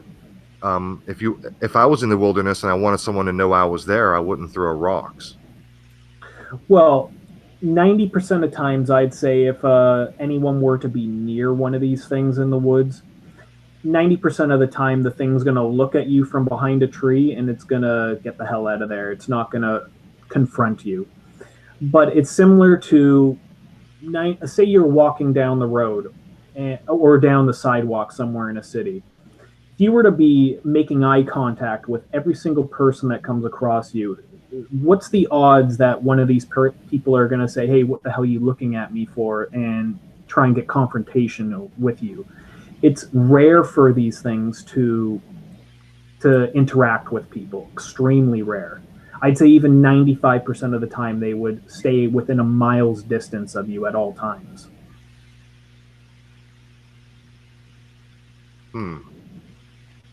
Okay. I'm still trying to figure out the rock throwing, because, to be honest, if I was out in the wilderness and somebody was fucking throwing, I say somebody, if I'm out in the wilderness and rocks are flying at me, I would probably want to take my fucking pistol and go and investigate who the fuck is throwing rocks at me. You know what I mean? or what the hell is going on. I mean, the chances that somebody, not just me, there's a lot of people who may be more bold than I am, who would definitely want to know where the hell are these rocks coming from. You know what I mean? Yeah. Rather than just be afraid and pack up and leave camp, a lot of people would say, who the fuck is throwing rocks at me in the middle of nowhere? Well, a lot of people do record themselves having confrontations, screaming out into the woods, get the hell out of here, who are you? And remember, these are one-offs, so this is like maybe 1 in 10 or 1 in 100, like where they are actually interacting with a person to this extent, where they're going to be throwing rocks. That's extremely rare. Like, it's very rare that they ever interact with people, either vocally or by doing something like throwing rocks. Well, I'm thinking, like in like a wartime situation, or even like an active shooter scenario where somebody, like you got a sniper and he's shooting people. It only takes 1 or 2 shots for somebody on the ground to figure out where the shots are coming from. And even if you don't see the muzzle flash and you don't see the shooter, you can actually, through very easy logic and very easy geometry, you can pretty much figure out the trajectory of where the bullet came from through the damage that it does and the ricochets that it causes, and you know what I mean? The pathway that the bullet, and in this case, a rock.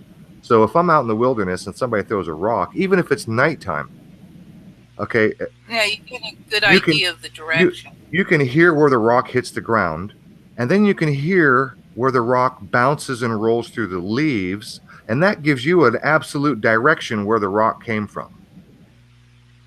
It only takes one time. If you're even paying attention, you hear the thud when the rock hits the ground, and then the rock rolls and bounces through the leaf litter, and you can literally get a perfect trajectory of where that rock came from a single rock throw.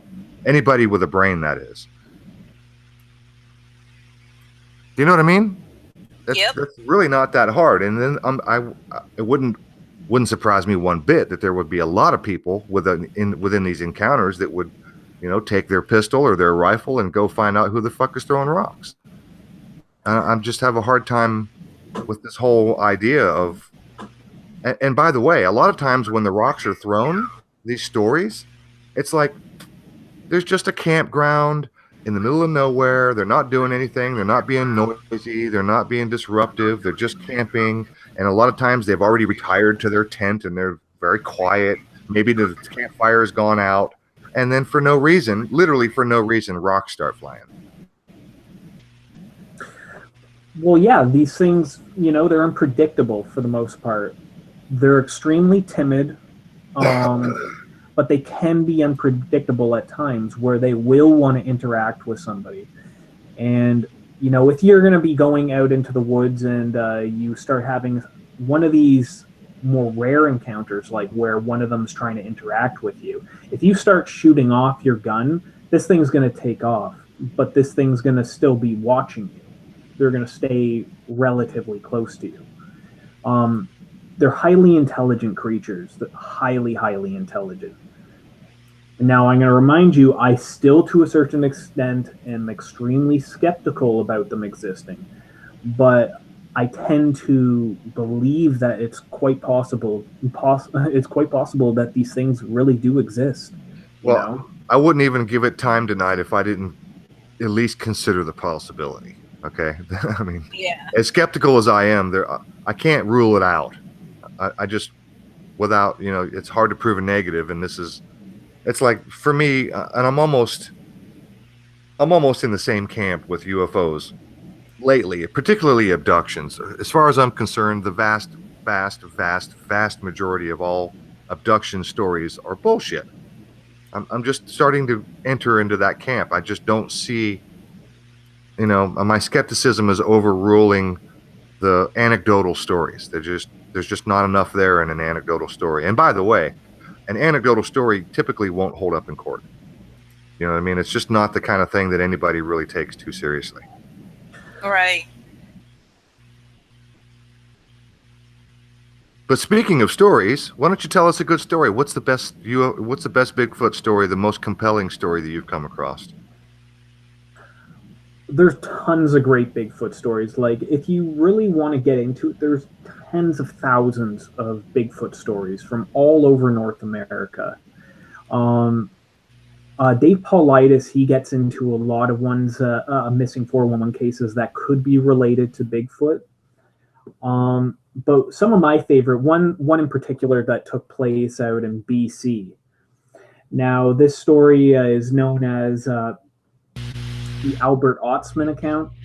And Albert Otsman was basically on the Toba Inlet, which is basically maybe about 2 hours north of Vancouver, which is the biggest city there in British Columbia.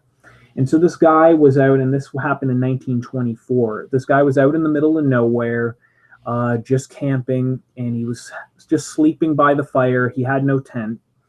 And he remembers being picked up in the night, and he was in the sleeping bag. So the thing picked up his sleeping bag with him in it and carried him through the woods, running through the forest. Eventually, they got to Albert Otsman described it as kind of like a rocky area, kind of surrounded by all sides by kind of high cliff edges, and it was maybe about 50 to 100 feet from each side of the rocks. And basically, the guy was completely surrounded by rocks on all sides, and he claims to have been there with a Bigfoot family. And he said there were 2 larger ones, and I think 2 or 3 smaller Bigfoots. And this guy ended up spending 6 days apparently with these things. And he eventually loaded himself into their confidence to the point where he was eventually able to escape. And he did, after the 6th day, get the hell out of there. And he claims that the thing was making a hell of a lot of racket following him out of the forest. And this is one of the more popular Bigfoot stories, but it's also one of the more wacky ones where somebody claims to have seen several of these creatures in the forest, and they tried to feed him different things that they were eating. He tried to feed them some canned foods that he had brought with him into the forest, and apparently they were revolted by the canned food that he was trying to share with them. Wow, really? Yeah, I seem to recall reading that story somewhere.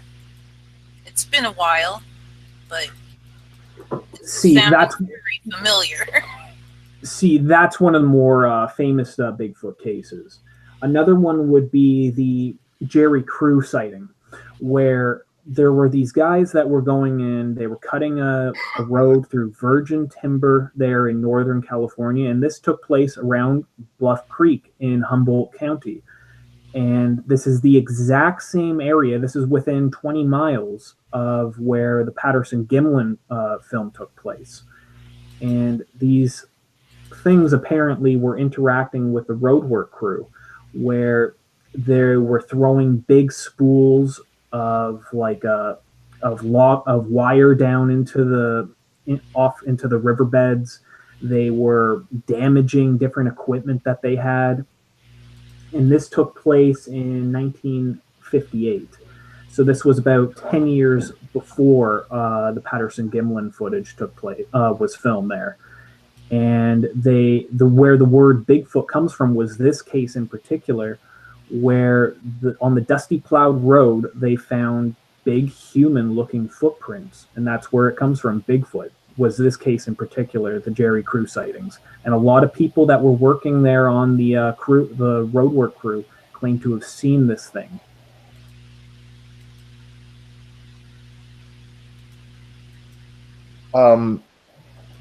Gandalf, are you familiar with the Dyatlov Pass incident? Oh, yeah, in the Ural Mountains. Yeah. What's your opinion on that in relation to the topic? See, the Dyatlov Pass incident, whatever took place there, I'd say would be much more mysterious and paranormal than Bigfoot could possibly be. remember what happened to a lot of those people. They claim to have just been a bunch of people out in the woods, and they were up in this mountain. And remember, the name of the mountain, the Dalatov Pass, I believe, is translated into English from the native. It's kind of like they're like a Kazakh related people, kind of like very similar actually to Native Americans genetically. And they had named this place the Dalatov Pass. The mountain in their language was the Devil's Mountain. And what happened there is much more bizarre than a typical Bigfoot encounter, where these people were found to have ripped holes through their tent from the inside out. Right. And ran off in all different directions. People were found. One guy was found about a mile away. Another person was found 20 feet away. And these people's chests were it's like they had been hit by a train. Yeah, they had serious blunt force trauma that was hard to explain. But what's really bizarre about the Dalatov Pass incident is it is, I'd say it's more missing 411 related than it would be to a typical Bigfoot encounter. So you keep bringing up David Paulides. What kind of, and I'm pretty familiar with David Paulides, and I'm familiar with a lot of the stories that he tells. I have not seen his documentary in full. I've seen like promos and clips of it. And my opinion of what I've seen of his documentary is pretty poor. It's very like made for TV, kind of, sensationalized. I'd recommend anyone who's looking into missing 411 to not watch the documentary that was eventually released. It would simply be to listen to Dave Paulides do interviews on, say, Coast to Coast. Yeah, his interviews are good, and the stories that he tells are creepy. But, from a skeptical point of view, they are just stories. I have not seen a shred of anything solid from anything that he has said. And it's not that I'm doubting, but I'm doubting. You know what I mean? Well, the thing is with missing 411, a lot of the stories that he reports all have really similar characteristics to them. And a lot of them, at first when Dave Paulides was getting into this information, he wouldn't try and draw conclusions. So he would he'd present the information and he'd leave it up to interpretation from the viewer, the listener, or the reader. And nowadays, he's more so getting into giving his own opinion on what he thinks it is. And a lot of the times he believes that some of these things have to do with, say, what could be described as a Bigfoot encounter. But a lot of other missing 411 cases are actually highly, highly paranormal, very strange encounters with lights, UFOs, getting all the way into the absolute fringe of people having run-ins with Lemurians. And that's a very particular case that happened near Mount Shasta. So what initially got you into even spending time taking this stuff seriously? Well, the best way to describe it is, if you have an encounter with something extremely bizarre, you will lend credence to other people explaining their own bizarre stories. Now, I've told this story before. My own Bigfoot encounter. That took place in 2006. That's really when, I was always quasi interested in stuff like Bigfoot. I always thought it was a fascinating topic, similar to UFOs. But when I had this encounter with something, I never saw something. I only heard what I heard in the woods that night. Ever since then, I've been getting more and more towards believing in something like Bigfoot. Now, say if this didn't happen to me in 2006, who knows where I would stand on this subject? Probably exactly where you are now, where you're really, really skeptical about something like this existing. And I can totally understand that because I was there, I would think somebody explaining a Bigfoot stories would sound like they're totally out of their mind, and there's no way in hell there's something like this out there. But might as well tell it. We're on the Bigfoot show, so I might as well just describe what happened. Me and my buddies were out in the woods camping by this pond, and we heard rustling in the woods, and this went on all night. But where it all started was I simply decided to, we were drinking, so we're having a campfire, and I was drunk, but I wasn't smashed or anything like that. I was quite lucid about what was going on. But I went over to pick up some woods for the fire, and we had a bunch of cut logs ready to go. For some reason or another, it was 3 a.m, and I think I was maybe trying to wake up some of my buddies that were all passed out in the tents.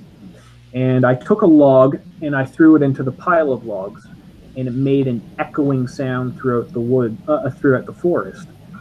And maybe about 2-3 seconds after I did that, we heard a loud creature, whatever the fuck it was. I still don't even know what the hell it was, but it made a screaming sound. And if you want to know what this sounds like, it's the famous Ohio howl. So I heard this scream come through the forest, and I was like, what? We all looked at each other. There were 3 of us still awake at this point. We all looked at each other, and we kind of froze. We all had goosebumps. I took up another log and threw it into the pile of logs again. And this time, the sound that echoed back at us sounded like it was the same thing, but it was pissed. Like it was an angry sound. The first vocalization that we heard sounds exactly 100% identical to the famous Ohio howl recording. Yeah, do you have that? Do you want to play that since we're on the subject? It would probably be best if you were to be able to share that. Just type in, it'll be the top result that you type in when you type in Ohio howl or Bigfoot sound. All right. I'm going. I'm looking. Give me a minute. It's called the Ohio howl. Ohio howl.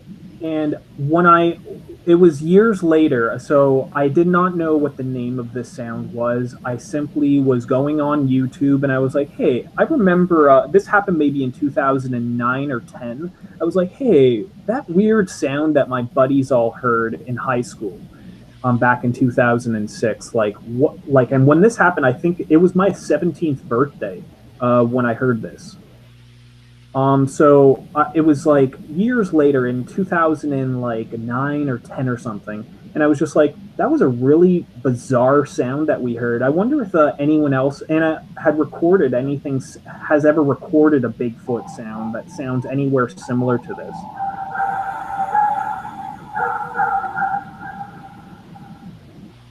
Oh, it's pretty sketchy on yeah, this is pretty bad quality for hearing it, I guess. If anyone were interested in this, simply look up this exact video. This is the exact video I found years ago. Here's an amplified and filtered version.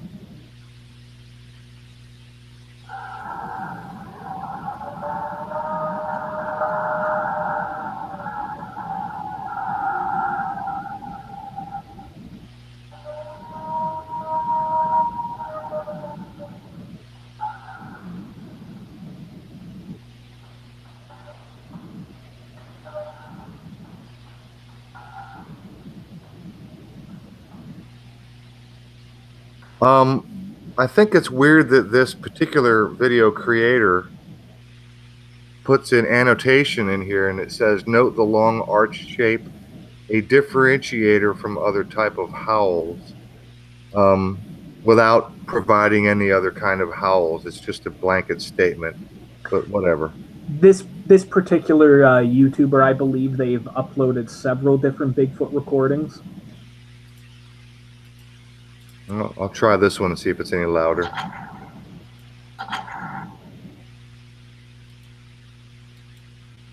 There's a commercial coming up. Holy shit. Really? For a 1-minute video? All All right, it's just a little. That's why I've got my. I've got like 4 different ad blockers. I hate ads.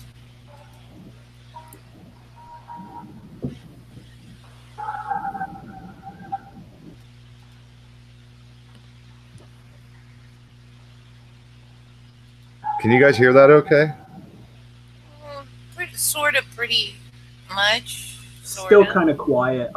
If anyone's interested in hearing exactly what this is, simply look it up yourself right now in the sidebar or in another window and just mute us for a second on this video and listen to it yourself. Like blast up the volume. The first vocalization that you hear, like look at the analyzed version of it. That's basically exactly what we heard. The first time I threw a log into the pile of logs and created the echo.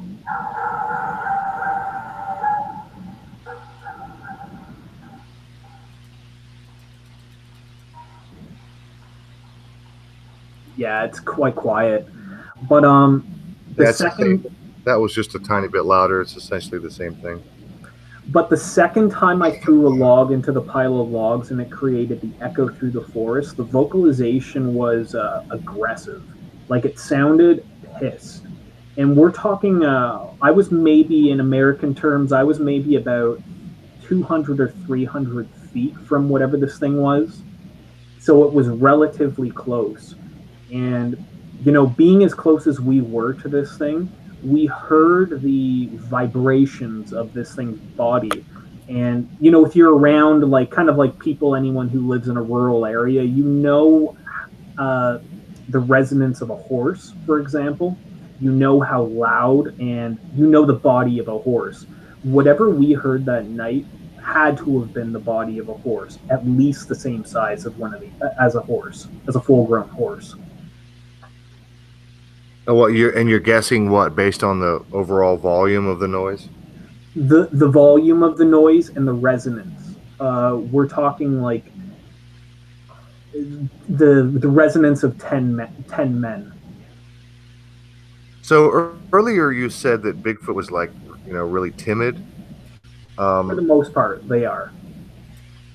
Well, okay, for the most part. So I guess I just want to maybe circle back to the idea that if they're so timid, why would they knock logs and sticks against trees, and why would they throw sticks and rocks at people if they're so timid?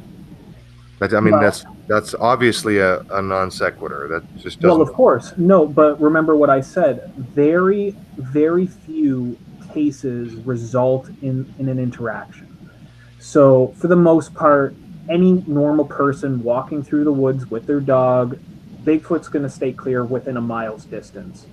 It's very rare that you'll have one decide to interact, because they decide to interact with you. You do not go out looking and find these things. They decide to interact, and it's very, very rare for them to overcome their timidity and to approach any group of people.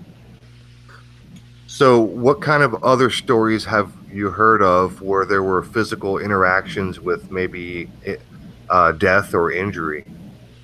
How many of those stories pop up? See, differentiating the different ones is kind of hard. Like there's, okay, that video I put up on the Gandalf channel where I recite the story that took place in Colorado. I don't know if that was real or not. I kind of doubt that it was real. But there's a lot of different stories where people claim to have been either ran into this. They claim that they've seen upright walking, hairy biped run into them through the woods just at night. They are just walking down a trail. But it's a real rarity having any type of physical encounter with something like this.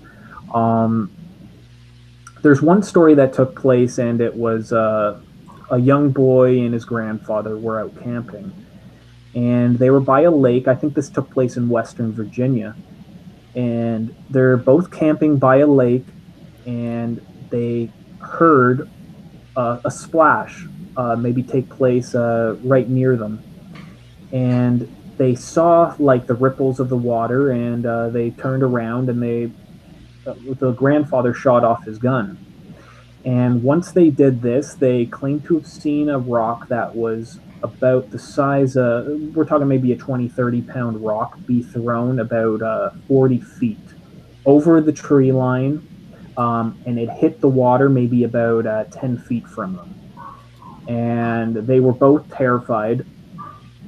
This thing came out of the woods, and apparently the grandfather shot at it several times.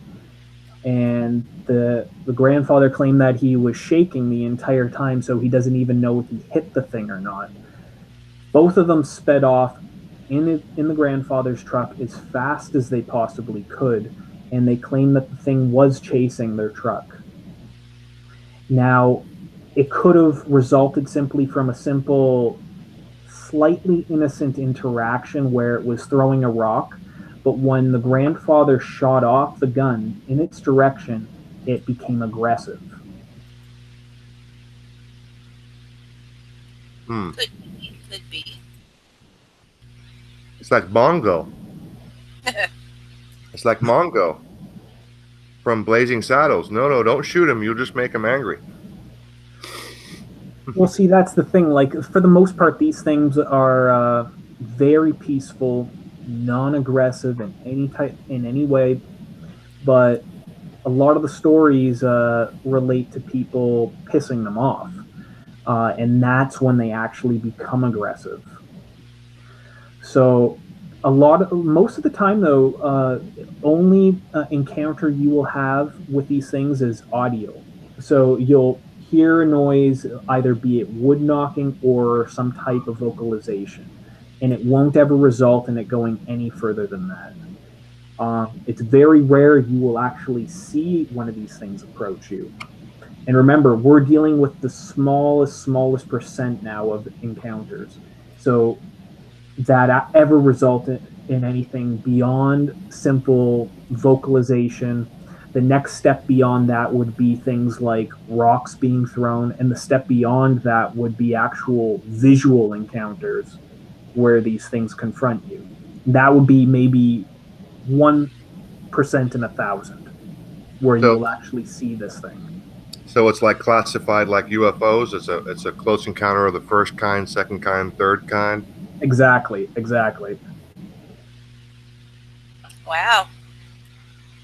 So I want to circle back a little bit to the idea of people being primed, the concept of regurgitating stories that they have already heard.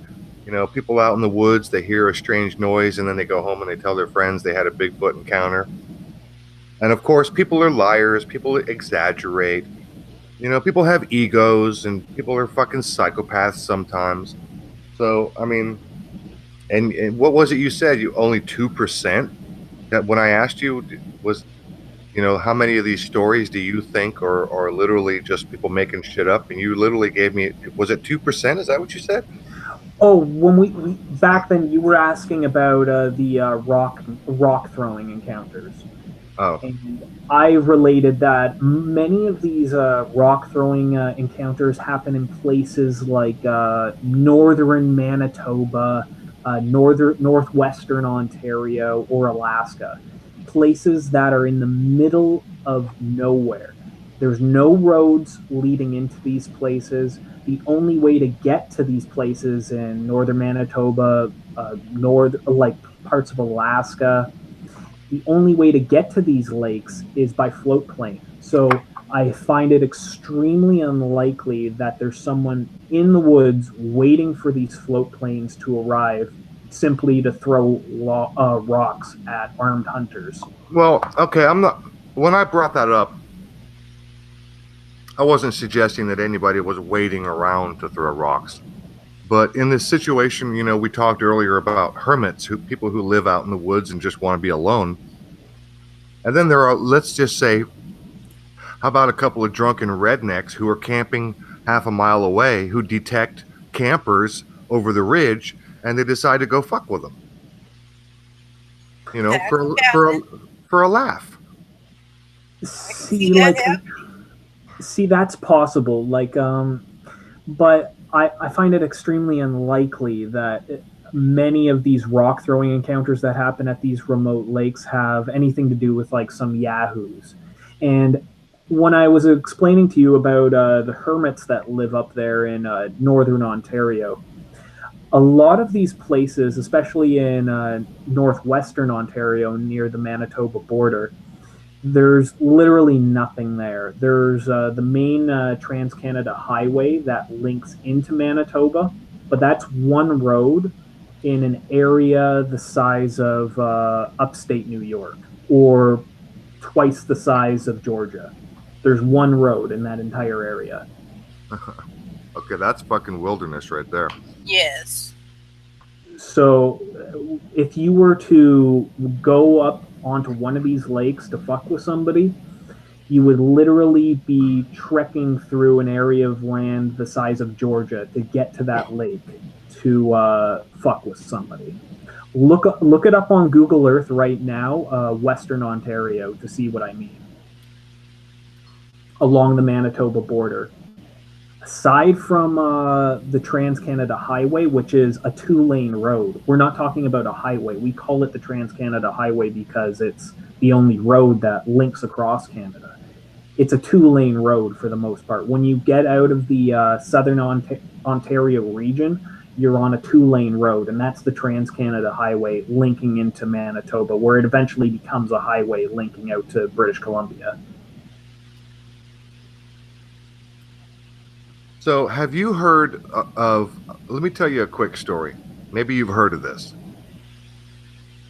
In the New Mexico desert, there was a psychological study done with, I think it was a group of 10 or 15, or plus or minus 10 or 15 people.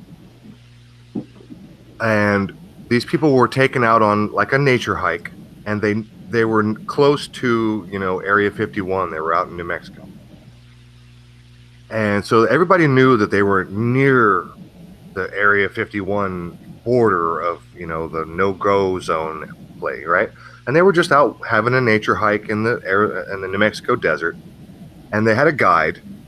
And as they walked along the trail, they got close to the fence or the border where you're not supposed to go beyond. And the guide told all the people in the group, said, okay, this area is cordoned off and there's some military people out here doing something, yada, yada. And we're just going to go ahead and move on, and they'll do their thing, and we're going to continue on with our little hike. And as they walked, there was a man in a military uniform holding an AR-15. He wasn't pointing it. He was just holding it. It was aimed, casually holding it, pointing it at the ground. And so everybody had their little nature hike, and nothing happened. Nobody spoke to the military guy. He just sort of stood 10, 15 feet away, but everybody could see him. And then they interviewed the people 6 months later. Okay, this was like some sort of psychological experiment on the psyche of how people remember things, right? And when the people were interviewed on their experience, they gave wildly different versions of the story. And some of them people were so wildly different that some of the people were saying things like, yeah, and there was a craft, and they were guarding it, and there were 25 guys with guns, and they pointed guns at us. All kinds of shit that just never happened. And these people were wearing helmet cams, okay? So they all had these little, helmets with a little, like a GoPro or something on. And so you could see what every person was seeing. And so as they interviewed the individual people, they showed you the footage of what this person saw and what that person saw. And then, like I said, some people said, and he pointed his gun right at me. And then they showed the footage, and the woman looked in, and the guy was just standing there. So just bunches and bunches of false memories, right? Have you seen that? Are you familiar with that kind of study? I'm like vaguely aware of that. I think I've seen whatever you're describing years ago, though. Yeah, it's pretty old.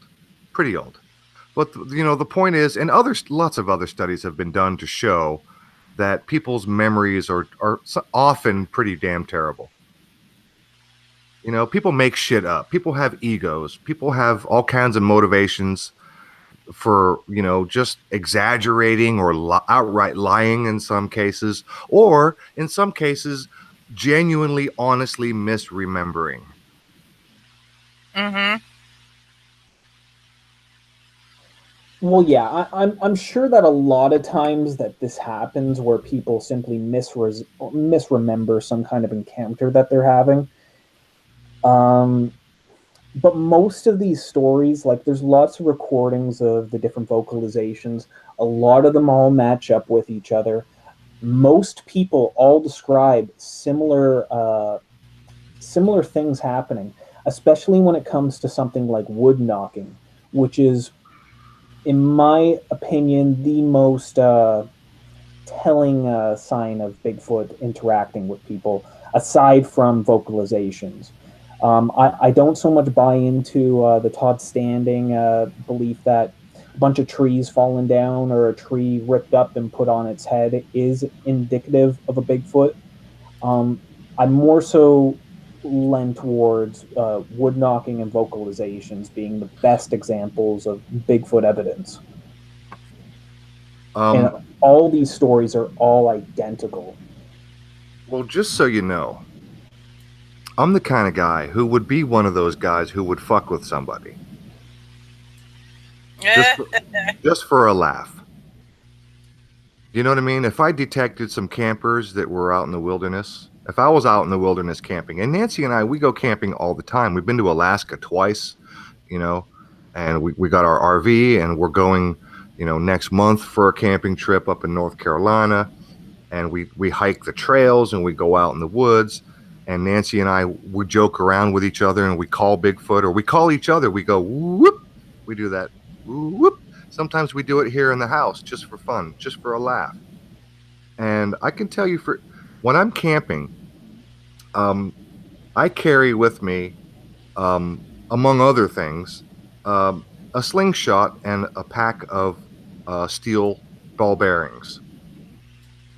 Sometimes it's fun to just, you know, slingshot and targets, but sometimes we camp at the lake, and sometimes I'm in a little alcove, and somebody on the other side of the alcove will be fishing, and I will shoot a couple of steel balls out into the water just a few feet away from where they're standing to make it look like a fish jumped.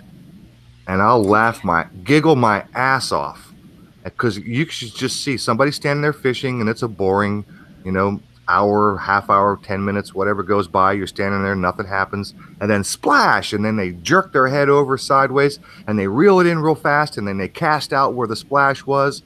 To me, that is just fucking hilarious. Okay? So I have messed with people on more than one occasion just for fun. I'm just saying. You're the sort of person I used to hate when I was a kid.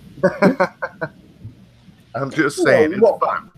Well, see, that's the whole thing. When it comes to a lot of this information, a lot of it is like, it's whacked and out there, you know what I mean? A lot of these stories could be interpreted as some type of just people messing around. Could be a couple of rednecks messing around with somebody. It could be somebody in a costume screwing with somebody, right? But it's just like the whole UFO encounters.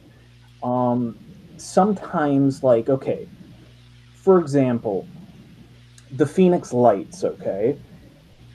Everyone knows about the Phoenix Lights. That's one of the more famous UFO sightings. Now, that is extremely unlikely that it was just a figment of people's imagination, you know what I mean? Right. And then there's the more famous stories like the Jerry Crew sightings that took place, or the Patterson-Gimlin. Those are examples of the Phoenix Lights to the Bigfoot world. But, you know, a lot of people could be misinterpreting. Like, I'm leaving that totally open. And remember, I'm only about 75% sure that Bigfoots exist out there. But, you know, it's really easy to it is really easy to brush away a large amount of Bigfoot stories. It really is, as just being hoaxes, people messing around, people hearing a tree fall in the woods and interpreting it as a wood knock. And it's similar to UFOs, where a lot of people that think that they're seeing UFOs are seeing swamp gas. You know what I mean? Sure. No, I mean, the swamp gas explanation is the lamest of all, but I know what you're saying. No, that's kind of a joke. Like, for the most part, like a lot of people that are claiming that they're seeing UFOs are seeing airplanes for the most part, or they're seeing satellites, or they're seeing, when it comes to the more believable UFO encounters or sightings, they're seeing some type of experimental black project reconnaissance plane of some kind. And, I'm certain a large percentage of UFO encounters are simply those things. But then there's the more anomalous UFO encounters, for example, the Phoenix Lights, where I think it was like somewhere with like around 100 or 200,000 people saw the Phoenix Lights. Yeah, it wasn't exactly just a couple or so. Right. No, it was over a city of over 1 Tons million of people. Yep. So you got to have discernment when it comes to this stuff. You can't take every story as gospel. And it's just like UFOs. Not every single person that's claiming to see a UFO is actually seeing an alien. They're simply seeing an unidentified flying object, which could be anything. Sure. So what do you think in the realm of the big feet? What is, in your opinion, the most credible story? Honestly, I'd say the Jerry Crew is probably one of the most credible stories, where the loggers were cutting the road through the forest, because a lot of people did see it. They actually did get casts of the Bigfoot's footprints that were found on this freshly plowed road. Even more credible, I would say, than the Patterson-Gimlin footage, I'd say, was the Jerry Crew sightings that took place 10 years prior to that in the same exact county in Northern California. 10 years prior?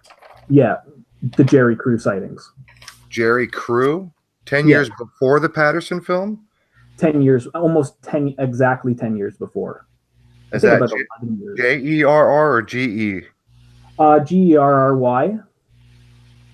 CREW. And crew as in a crew of workers? Yes. Well, yeah. Well, check it out right now, Jerry Crew. I'll check it out right now for you. And the Patterson film was what, 72? That was in 1967. I'm sorry, you broke up. Did you say 60 something? Yeah, 1967. 67, okay. And you're saying 10 years before that was the Jerry Crew sighting? Yeah, and it happened in Humboldt County, near Bluff Creek. So they both happened 10 years apart in the same exact county. Humboldt County. God, that sounds really familiar, and I don't know why. And I'm pretty sure it has nothing to do with Bigfoot. But Humboldt County, to me, sounds... It has something to do with some herbal medicine that gets grown in that area. Oh. Okay. Yeah, that's pretty infamous place for it to come from. Humboldt sounds really familiar to me, and I can't say that that's why, but oh well. I don't know. Everyone's saying that the best pot's from Humboldt County. Yep. And this is also California? Yep. Yeah, the same exact county in Northern California, Bluff Creek. Oh, the same county as the Patterson film? Same county. Oh, maybe that's why it's familiar. Okay. So when you go to that part of California, you'll see lots of Bigfoot-related stuff, though. Just trust me on that. It's a lot of roadside diners named after Bigfoot to, like, anything you can imagine Bigfoot-related. They sell it in that part of California. Okay. Nice. Mad Pie Man says next to Hazard County. Come on.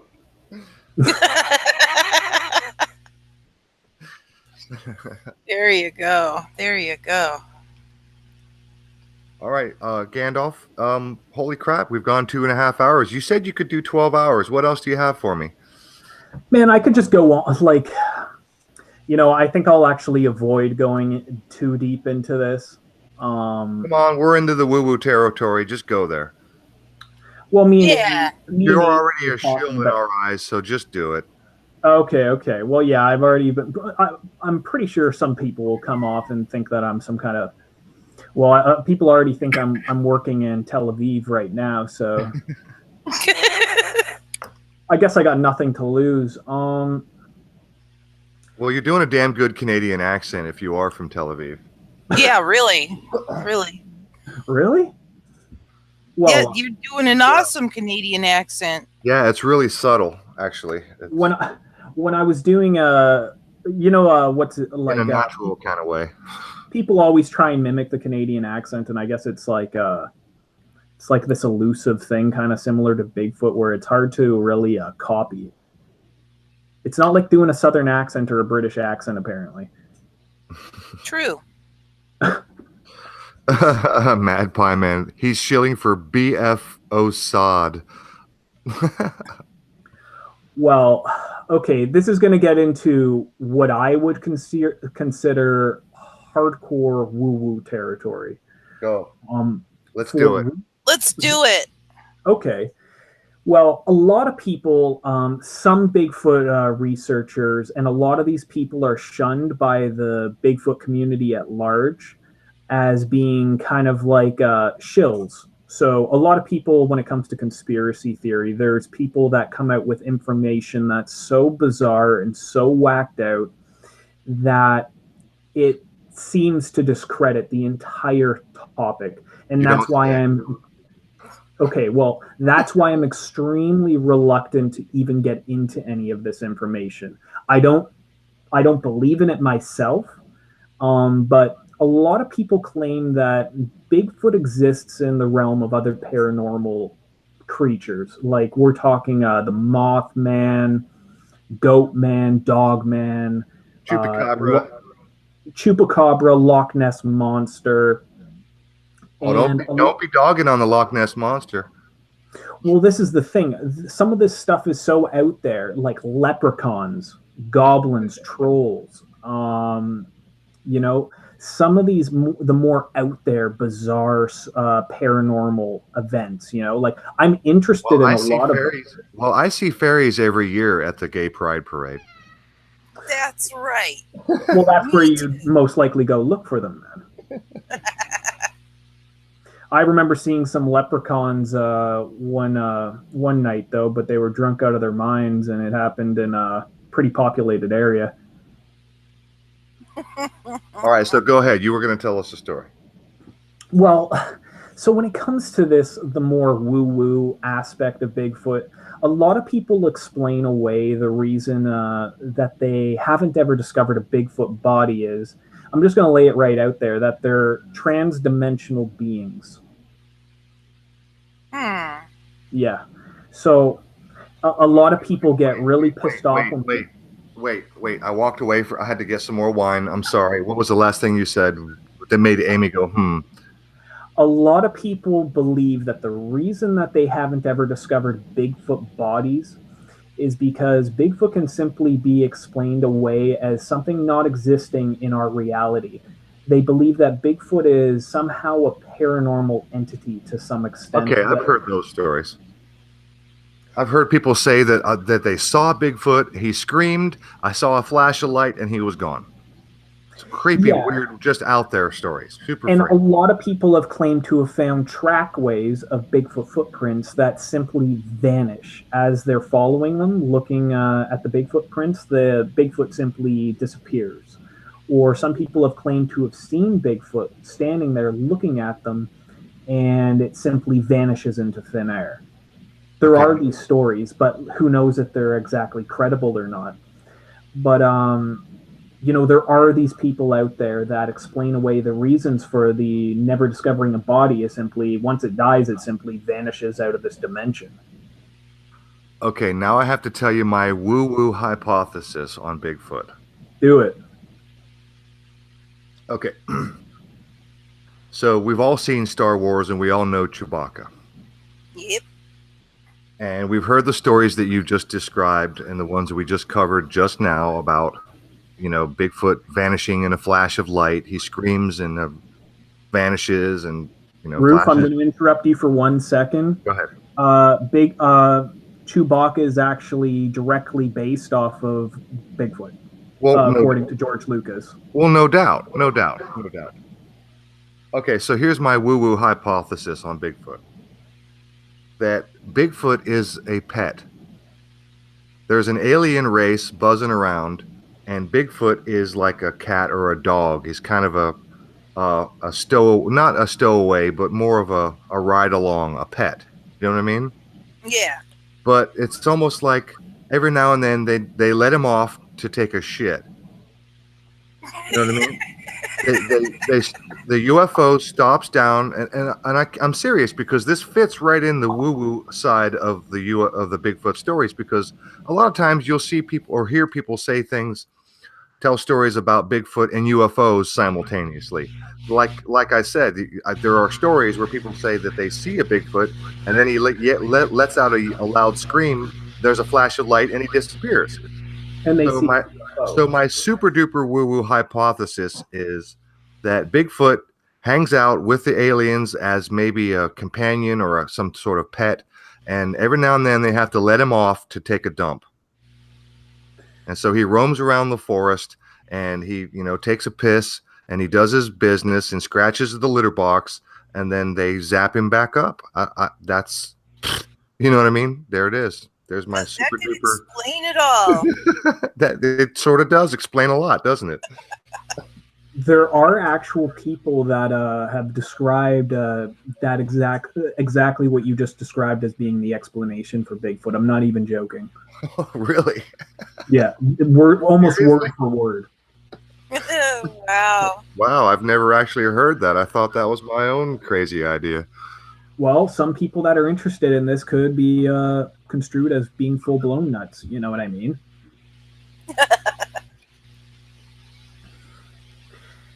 See, it is such a wacky topic. You know what I mean? I never thought that when I was younger that I could possibly believe in such a thing existing, but after having the encounter that I had where I heard the vocalization of Bigfoot after doing my own wood knocking, and I did the wood knocking by accident. So when I threw the logs into the pile of log and it created the echoing sound, that's basically the wood knocking, and I did that completely by accident, which triggered the vocalization. If I never had that encounter, I'd think that, like most people that hear this information, I think, oh, there's no fucking way there's goddamn fucking big hairy beast, humanoid living in the woods. But I think it all comes down to people will believe in things only once they have experienced it for themselves. So if you have a bizarre encounter with, say, something really strange that's taboo, you will believe in other people with taboo stories themselves after you have had your own encounter, but only afterwards. 90% of people that listen to this information will just think it's completely out there until the day comes when they have their own encounter with something bizarre and paranormal. I can definitely agree with you that most people would be that way. Okay, so you got into this initially because you had your camping experience where you heard something close or identical to the Ohio howl. That was what got you really, in that direction, or That's it. If I didn't have the encounter with hearing what I heard that night with my buddies, I think it was completely crazy too, no doubt. And I'd still maybe have, which I'm guesstimating you're at, Roof, which is maybe a 10 percentile 20 percentile at most belief in something like this existing. I'd probably be right where you are. So, how many buddies? There was about 8 of us in all, and only me and 2 other of my buddies were awake at this point. Was it a sausage fest? I mean, did anybody have their girlfriends? Was it a guys' night out? What the hell are we talking about here? Yeah, it was like a sausage fest. It will be the best way to describe it. And what is the sausage fest? I'm sorry, Amy, what? What is the sausage fest? When there's no poontang around. No poontang. No girls around. Oh, okay. A bunch of swinging dicks. Okay. So how about, were all of your buddies, did they all hear it, or some of them crashed, or what was the scenario? Only 3 of us heard it that night. Me and my 2 other buddies that were still awake. I think it was like 2:30, 3 in the morning or something like that. The bizarre part, I totally forgot to mention this, but the bizarre part about it was that it was me and my 2 other buddies that were still awake. We all eventually crashed somewhere around dawn because we were fucking tripping balls about what the fuck was out in the woods that night. And so we all tried to stay up as late as we possibly could. But my one buddy got out of the tent in the morning, and I think this was maybe like 8 o'clock or so in the morning. It was still pretty dim outside, but the sun was definitely up at this point. I remember seeing him get up out of the tent, and he was passed out. He was not awake at all when this took place. He got up out of the tent. He was maybe outside of the tent for about 15 seconds or so before he ran back into the tent, claiming that he saw something outside standing there with its arm on a tree. Wow. And so that kind of validates it slightly. It wasn't, and he was totally passed out. I think he crashed like an hour or 2 before we heard what we heard that night.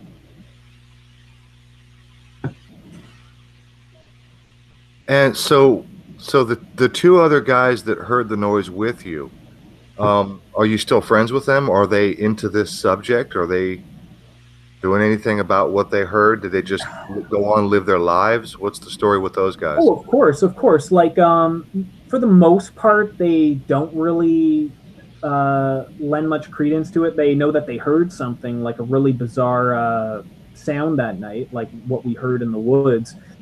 Actually, it's my buddy that got out of the tent in the morning and saw what he saw, who was actually far more interested in it than the other 2 guys that heard what we heard that night. And do you still talk to those guys? Oh, yeah, all the time. Hang out with this. He actually came up to the one buddy who saw it in the morning. Actually, we went camping recently in Algonquin Park. Okay, so they're not like so creeped out that they can't talk about it, like a abduction scenario where people are just, closed down. Is it nothing? Is it anything like that at all? No, like they accept that it happened and we'll talk about it if a topic ever comes up, but it's not something really to obsess over, I would say. Okay, so now that we've had this discussion, are you more motivated now to take your trail cams out back to that trail where the sign and the chicken you found? Well, I doubt that I'll be getting a run-in with a Bigfoot. I'd most likely be running into some kind of whacked out fucking hermit out there, man. Sure, but it would be good. It'd be a good YouTube video. Oh, for sure. If I ever survive to upload the thing. Yeah, I mean, if you caught something decent, somebody out there fucking around, like cutting off a rooster's head in the middle of the fucking. You said it was a mile from your house, and you found a dead rooster without. And by the way, was it missing its head? I never checked, dude. I filmed. I only ever got as close as I filmed in that video to the thing, and then I got the fuck out of there. And I went back a completely different direction to get out of the forest. But you go out in the woods all the time. So have you ever seen? Is it uncommon? Have you ever seen chickens, roosters out in the middle of nowhere in fucking Canada? One time, not kind of closer to where my house is, I actually found a pit with maybe somewhere around 20,000 chickens slaughtered in it. Like we're talking about a 30-foot by 30-foot hole that had about it looked like a dumpster truck full of chickens dumped into the hole. Wait, you came across this out in the woods? Yeah, one time. But this was like over 15 years ago. Really, in the middle of nowhere? Slightly in the middle of nowhere, kind of closer to the town. I mean, there are like, chicken and beef recalls where they have to dispose of livestock. I mean, we got a beef recall going on in America right now with a E. coli situation where somebody died and they had to recall, tons of fucking beef. This happens all the time. There's a thing going on in Australia where somebody's putting needles into strawberries and they disposed of tons and tons of fucking strawberries. So you're telling me that you stumbled across a giant pit full of dead chickens practically in the middle of nowhere? But I would have said this happened probably over 12, 13, 14 years ago, maybe. Yeah, but what my question is, this is like what, out in the middle of the woods somewhere? Yeah, almost in the middle of nowhere, but there were like ATV trails and whatnot leading to this area. That's bizarre. Bizarre. Even though I was kind of like, I suppose to say a bit more dim when I was at that age, I think I postulated that it probably was some type of sickness related thing that a farmer went out into the middle of nowhere to dump all these chickens. Wow. Okay, that's just bizarre that they would dispose of them in that manner, but okay. Yeah, just a giant hole in the middle of the forest, you know what I mean? But it was relatively open, kind of like a more grasslandy kind of area where I found this hole. Okay, that's pretty weird. Okay, so I'm going to hold your feet to the fire. I'm going to expect you to be out there tomorrow since it's Saturday. Tomorrow's Saturday, and unless you got something important to do, you need to take a walk and go set up your trail cams. Yeah. And the rest of YouTube will be waiting with anticipation with what you capture. You bet.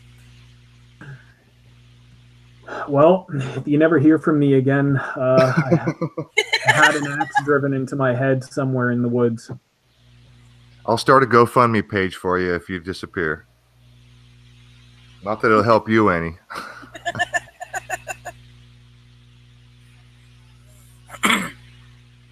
Well, I already started a Patreon, you guys, so the link's over on my channel's homepage. You did? No, he didn't. Okay, Gandalf, I can't believe it. It's already been 2 hours and 48 minutes. What else do you have for us? Well, there's hundreds of stories when it comes to Bigfoot, Tell me a good story. Give me a good story. Yeah, give us a good story. Okay. Well, I'll give you a really you might call it good. Okay, so this happened in Colorado. Guy had a cabin right up in the middle of the woods, kind of in the mountainous region there of Colorado, which is basically half the state, I'd say. So it's not too specific. I could probably dig up exactly where this took place. So Buddy's going out through the woods, and he's going up to check on his cabin to see if there's any tree fall damage, see if there's anything that's crashed on the thing possibly in the middle since the winter. And this was early spring when this took place. I think this was in 2017.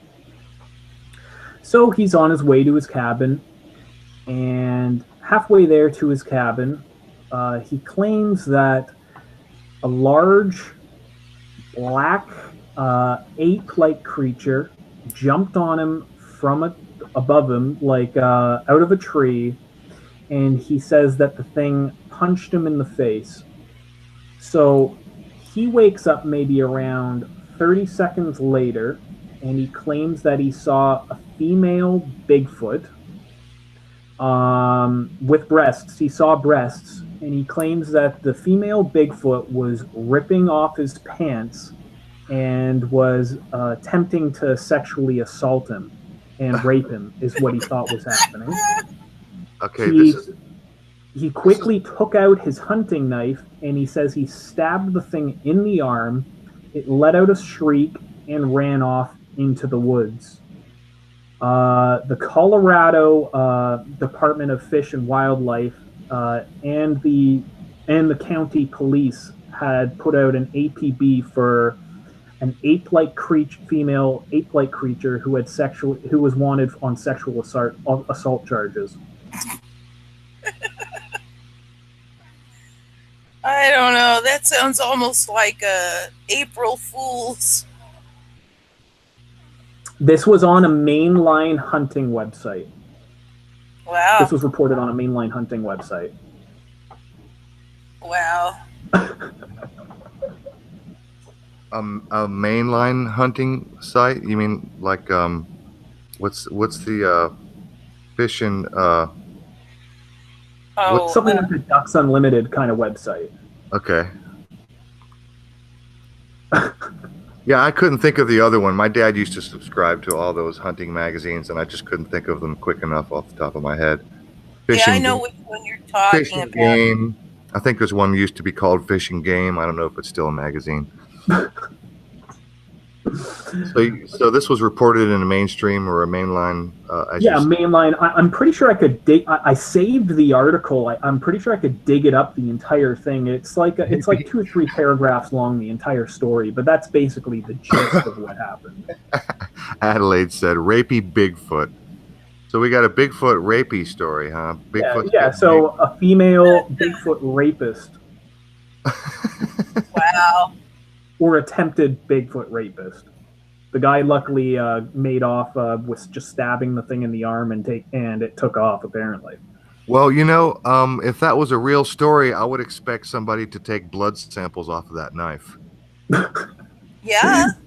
See, that might be in the whole hoaxy bullshit side of Bigfoot. You think? Bigfoot's taking my pants off?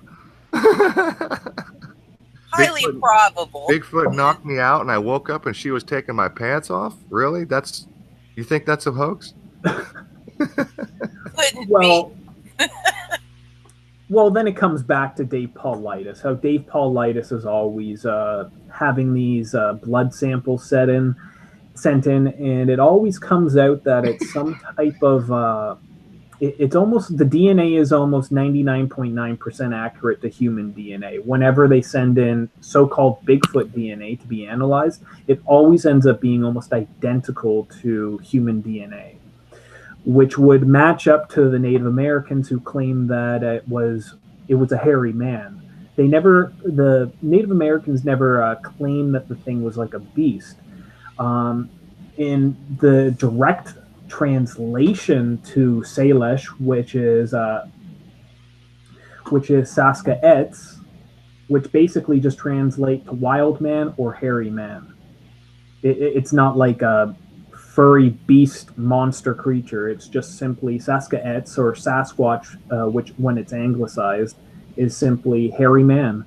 So it could be a hominid that's just simply extremely related to human beings, like very close as say Neanderthal is.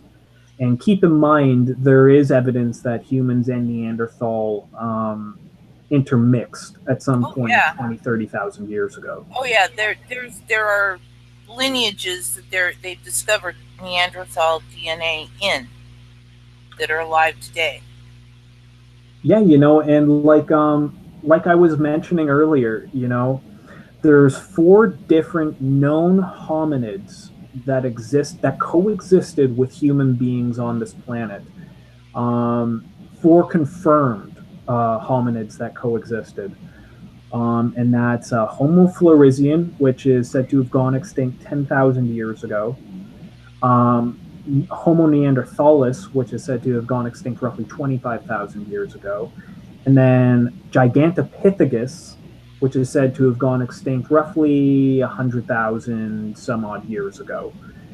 And then there's Cro-Magnon man, which is said to have gone extinct roughly 20,000 years ago.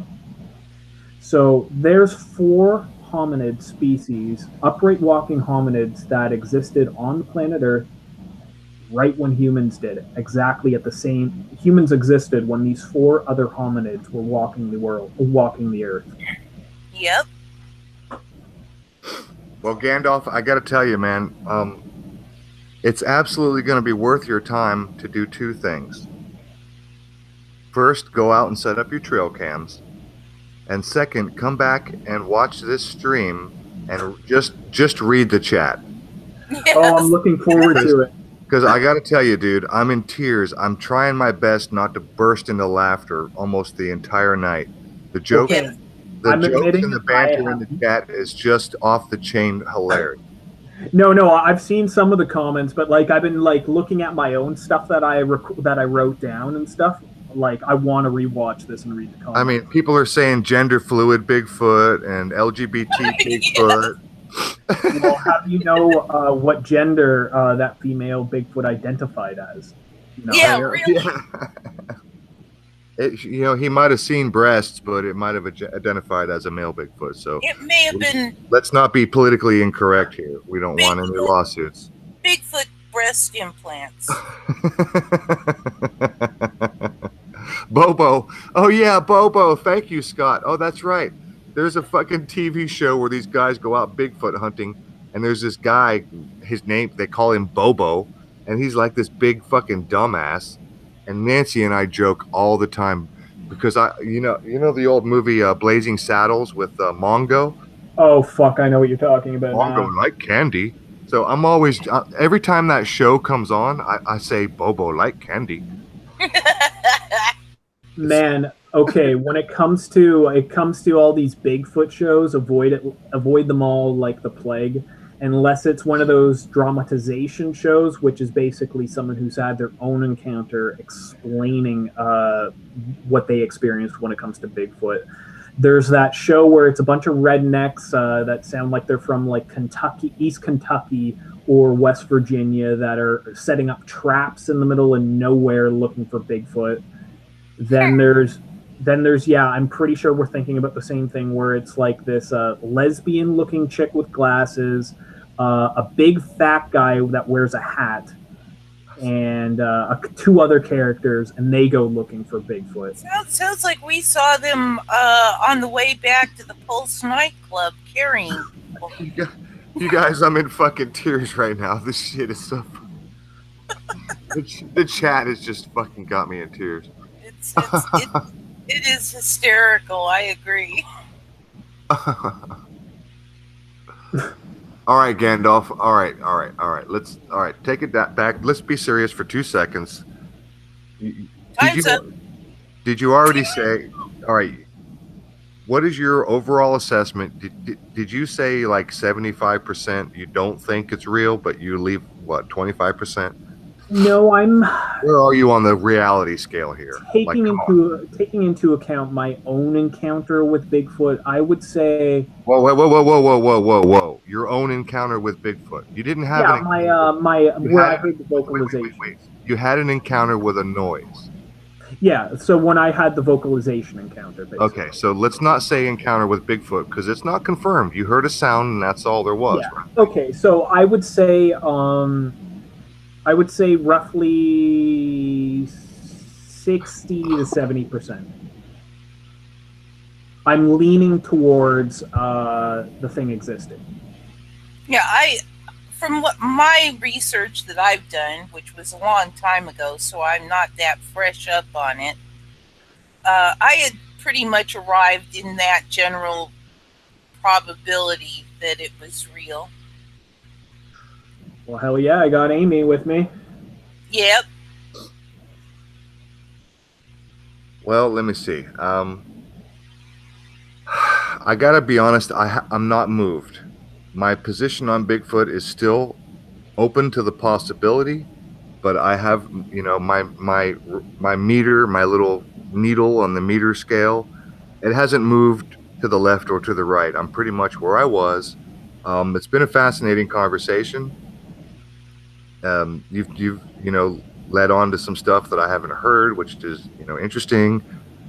I just, without anything substantially verifiable, objectively, empirically solid evidence provable, like a Bigfoot body, is what you're saying.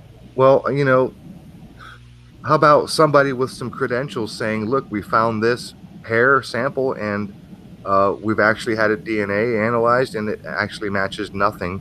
But of course, that to me would only register a 0.1 on the needle marker, because people lie, and there's all kind of motivations for the public to get information that's just bullshit. So I Yep. mean, it's going to take something really substantial. It's in the realm of UFOs. It's going to take more than anecdotal stories for me to move my needle. I'm not saying 100%. I can't prove a negative, and I'm not going to say for sure that I'm not going to say that there is no such thing. It's intriguing, and the stories are fun, and they're interesting, and sometimes creepy, and that's part of the fun. But I'm not there, man. I'm not buying it. No, I understand, Roof, honestly. And I probably, if I didn't hear what I heard that night, go up on YouTube like 6, 7 years later, or like 5 or 6 years later, and find the exact same thing I heard, like decibel per decibel. It was the exact same thing I heard. The Ohio howl is the noise I heard that night. I'd probably be in the exact same region you are. I think that it all comes down to personal experience. People will only believe things once they have seen it for themselves. There's the famous story that took place just north of the Black Sea. And a bunch of people were streaming into these villages just north of the Black Sea. And they were telling everyone in these villages, you need to get the hell out of here. Hundreds of thousands of men are coming to murder you all. They killed everyone in our village. You need to get the hell out of here and come with us, heading west towards the Ottoman border regions, heading towards Byzantium, or what's left of the Eastern Roman Empire, and like the Polish-Lithuanian Commonwealth. And they said to these people, you got to come with us or you're all going to be fucking murdered. There's 100,000 men coming this way right now. And everyone just said, okay, you guys are fucking bullshitters. We don't believe a goddamn word you're saying. You're full of shit. Fuck off. We're not going to leave our town so you guys can ransack and steal all our valuables. Within 2 weeks, everyone in that village was dead. And their heads were mounted on spikes because the Mongol horde of Genghis Khan had arrived. Wow.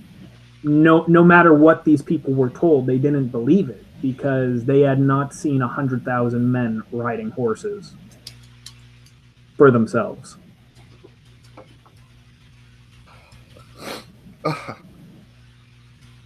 Gandalf, thank you for this. It was fun. It was interesting. For sure. It was a good conversation. Well, hell yeah, that's what it's all about. And, what's the point of like hanging out with people if you can't at least have fun once in a while, with this information? Yeah. Okay, now we're going to have some fun because I got to read this chat because right now people are going ape shit. And I'm not kidding, dude. I got tears in my eyes. It's so funny. Okay, because like in the last few minutes, everybody is like coming up with all these different kinds of Bigfoot, right? Let me see.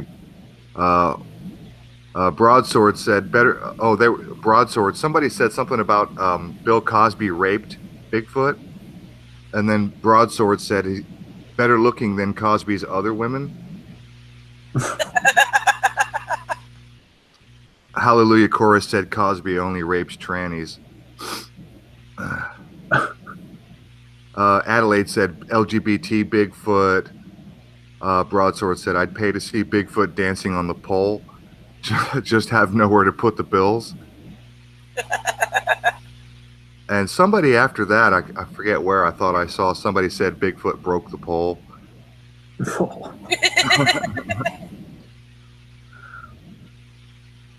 Let me see. Oh my God, this has been hilarious. This chat is the funniest chat I've ever seen. Hell, I'm gonna come back and read the whole thing. Fireman Bigfoot, Freemasonic Bigfoot. Big Bobo will help you, I'm sure. Bigfoot brings all the boys to the yard. Bigfoot in a G-string. Bilderberg Bigfoot. Trump foot. Policewoman Bigfoot. Pope Bigfoot. Transfoot. I like Adelaide's Roth Bigfoot. Roth Bigfoot. I didn't see that one. You know, like Rothschild. Yeah. Roth Bigfoot. We got an alcoholic Bigfoot. Some broadsword said Michelle Obama. That says it all right there. Yes. Adelaide said Pope Bigfoot. Bigfoot World Order. Well, who's to say that Bigfoot's not at the front of the table when it comes to these secret meetings? Hallelujah Chorus, Bride of Bigfoot. Maybe that's why everyone's been so brainwashed that Bigfoot doesn't exist, because he lies at the center of the entire conspiracy.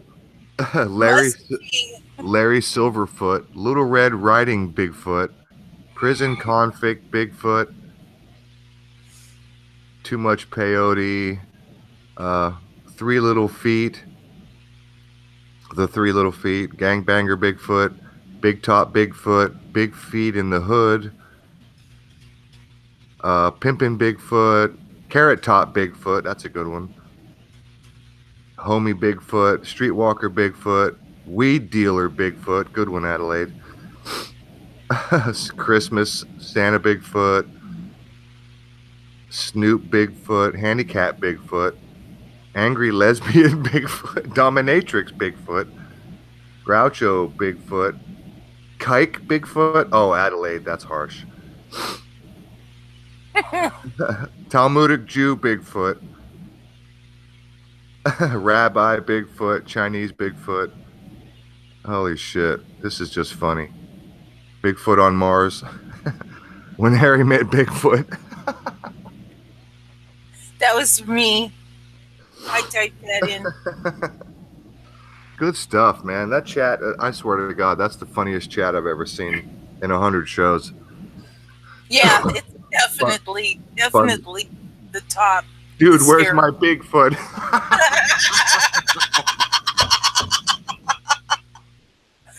Oh gosh, I almost don't want to end the show just so that we can sit here and. I know. I'm with you. 1-800 Bigfoot. Oh. Oh man, this is fun stuff.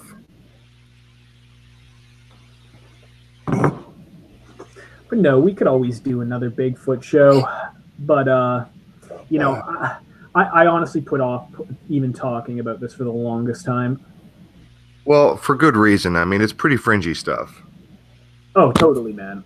But you said, I mean, you said to us that you could do like 12 hours. So give me something that you haven't told us. Oh, dude. Good. Just give me something good. I don't care. We're in overtime. Who cares? Oh, I know, bro. It's just like I had to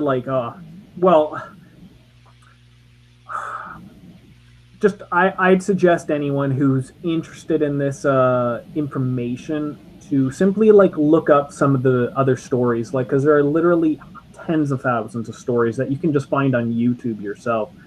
You know, discern this information for yourself. You know what I mean?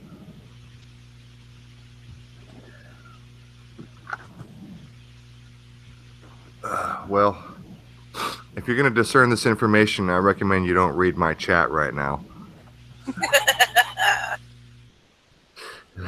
Seems like everybody's having too much fun to take it seriously.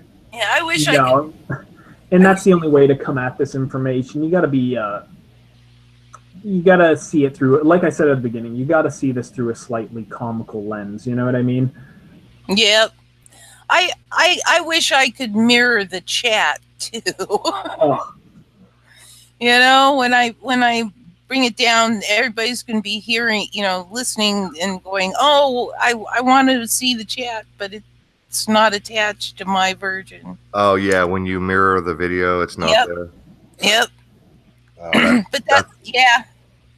I'll just put the link to your copy that does have the chat if people want to go peruse the chat. Well, this has definitely been fun, and I'm not even kidding, man. I'm wiping tears. I'm trying not to just make too much fun of this. I wanted to have a semi-serious conversation. I wanted Gandalf to have a chance to lay out what he had, and I don't want to mock Gandalf, and I don't want to mock the subject, but it is a funny subject. Oh no, it totally is, bro. It's a crazy subject, man. It's like some of the, especially some of the stories like the one I told you, like some of them are out there, like really out there, and you have to be able to discern like the real stuff from the totally whacked out prankster dude getting hit on the side of the road type stuff from the Jerry Crew sightings. It's So the story you told us about rapist Bigfoot, is that like the most out there story you've got for us? Is there anything more fringy than that? There are several Bigfoot rape stories, actually. There's more than one. There's the one guy from Kentucky who claimed that Bigfoot raped him, like actually full on raped him, and eventually he was being interviewed and he swore to the news crew that he was going to kill the son of a bitch, quote unquote. Okay. So there's some of the most whacked out shit related to Bigfoot. There's stories on this. Like there's thousands of Bigfoot stories. Like it's crazy. Like sorting through them all, it's nuts. I think I even saw a cable TV show called Hunting Bigfoot, and I'm pretty sure it didn't last very long. But what do you know about that? Oh, that's one of those terrible looking for Bigfoot shows, man. Dude, they all suck. Well, of course they do. I mean, Ancient Aliens was cool for a minute until it sucked. And until you thought about it, like really thought about it. And Ancient Aliens is still going strong. Yeah. And to be honest with you, Bigfoot shows are still going strong. Yep. I don't know what it is, man. People like that woo-woo fringy shit. I don't know why. And I'm not doing this to, gain attention because it's woo-woo and fringy, but I'm doing this because Gandalf is into the subject and he wanted to have his chance to talk it out and lay out what he had. So I'm not afraid. Whatever, we can go there for a minute. What, Amy? Well, I was just thinking that it looks like maybe I need to get going, and I think Gandalf needs to get going. Okay. So maybe it's time to end the show. I hear you. Malibu Bigfoot, Interview with a Bigfoot, Mother Teresa Bigfoot. Oh, they keep coming. You guys are having fun, and I'm glad you guys are having fun because that's what this was about. Really, just covering a silly topic, a fringy topic, and having a little bit of fun with it, and getting it out there, whatever it was. So there it is. Has anybody been moved by any? I mean, Gandalf, have you what year was it that you had your noise encounter where you heard that sound? 2006. So 12 years you've been kind of serious about the subject. Oh yeah. Yeah, about 12 years now. Okay. And so where has your needle on the Bigfoot scale? Has it moved much since then? Or was it just a big jump when you heard the noise and everything you've investigated, never seemed to pan out, right? Honestly, I was exactly where you are now, in relation to believing in it or not, until around 2010, 2011, when I simply was like, hey, I wonder what the hell, if anyone else has ever heard what I heard. I wonder if anyone's recorded what I heard out in the woods that night. So I type into YouTube search in 2010 or 11. I just type in Bigfoot sounds.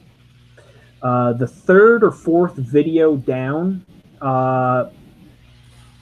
was called the Ohio Howl, and I'm just like, hell, fuck. none of them, no other noise is region specific. So I clicked on the Ohio howl, and from being exactly where you are right now, I shot up. I think you're probably around what, like maybe 30% thinking that they could possibly exist. Uh, Um, I don't know if I would go that high, but I would leave the door open for the possibility. That's where I'll leave it there. well, basically, I shot up from around that to about 50, 60, 70% where I am now, within like 30 seconds in 2011. Well, sure. With an experience like that, I'm sure you had a serious needle jump. And yeah, since then I've lended credence to any Bigfoot story I hear. I'm always discerning if it's real or not, or if the person's, kind of like a hoaxer. But yeah, like I give it to the possibility higher towards the red or higher towards the green meter than I would towards the red meter of the scale. You know what I mean?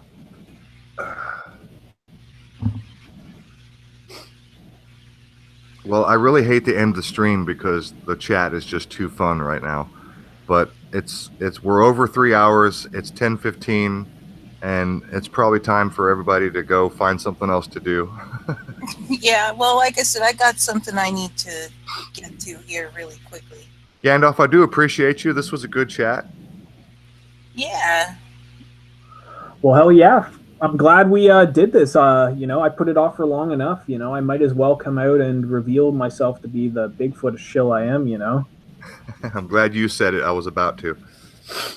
And honestly, like, I could give a damn if somebody thinks like, oh, this guy's a little kooky. I don't know. You know what I mean? Like, I've been around this information for so long to be at the state where I really don't care what somebody thinks about me, and how I'm open to different things. I wouldn't have talked about this probably 2-3 years ago, but I'm totally willing to get into this kind of stuff nowadays. Well, fuck it. We full on shilled for Bigfoot tonight. So That's right. we all got our feet wet. Our big feet wet. And we still got 34 people watching, so it's not that dead of a subject. Although I really expected a low view count tonight based on the subject. I expected a few people to blow us off and brush us off, but it's been fun. It's been interesting. And again, Gandalf, thanks, man. Thanks for coming out of the Bigfoot closet. And Absolutely. all right, you guys. Bro. So real quick, y'all, final thoughts, everybody. Well, don't pussyfoot around stuff. Don't be afraid to let your opinion be heard. Because it's your opinion. Don't try and conform to anyone else's kind of narrative that they're pushing on YouTube. Do your own YouTube. Do your own YouTube thing. Right on. Start making damn videos, people. Right on. Good message, Amy. Get the balls to withdraw consent from this crazy system that we've got going and consent to something much better. See my playlist. Well, my final thought. Be good to each other. And be good to Bigfoot and pick up your trash. Love ya. All right, love you guys. Let's go ahead and knock it off. I'm not going to do the outro. Let's just. Okay. I suppose I could. I've got it queued up. We could just go ahead and do an outro. Let me just do a quick screen share and get this thing rewound, and just 2 seconds, and I'll have us an outro, and we'll call it a night. All right. Thank you, everybody. Thanks, everybody, for the fun in the chat. It's been a good little convo, and we will see you next week with Michael Cremo.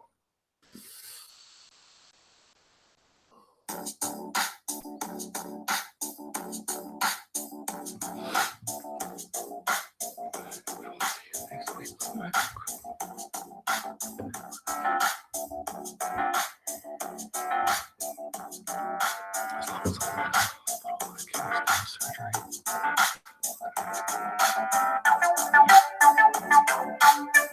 Yes.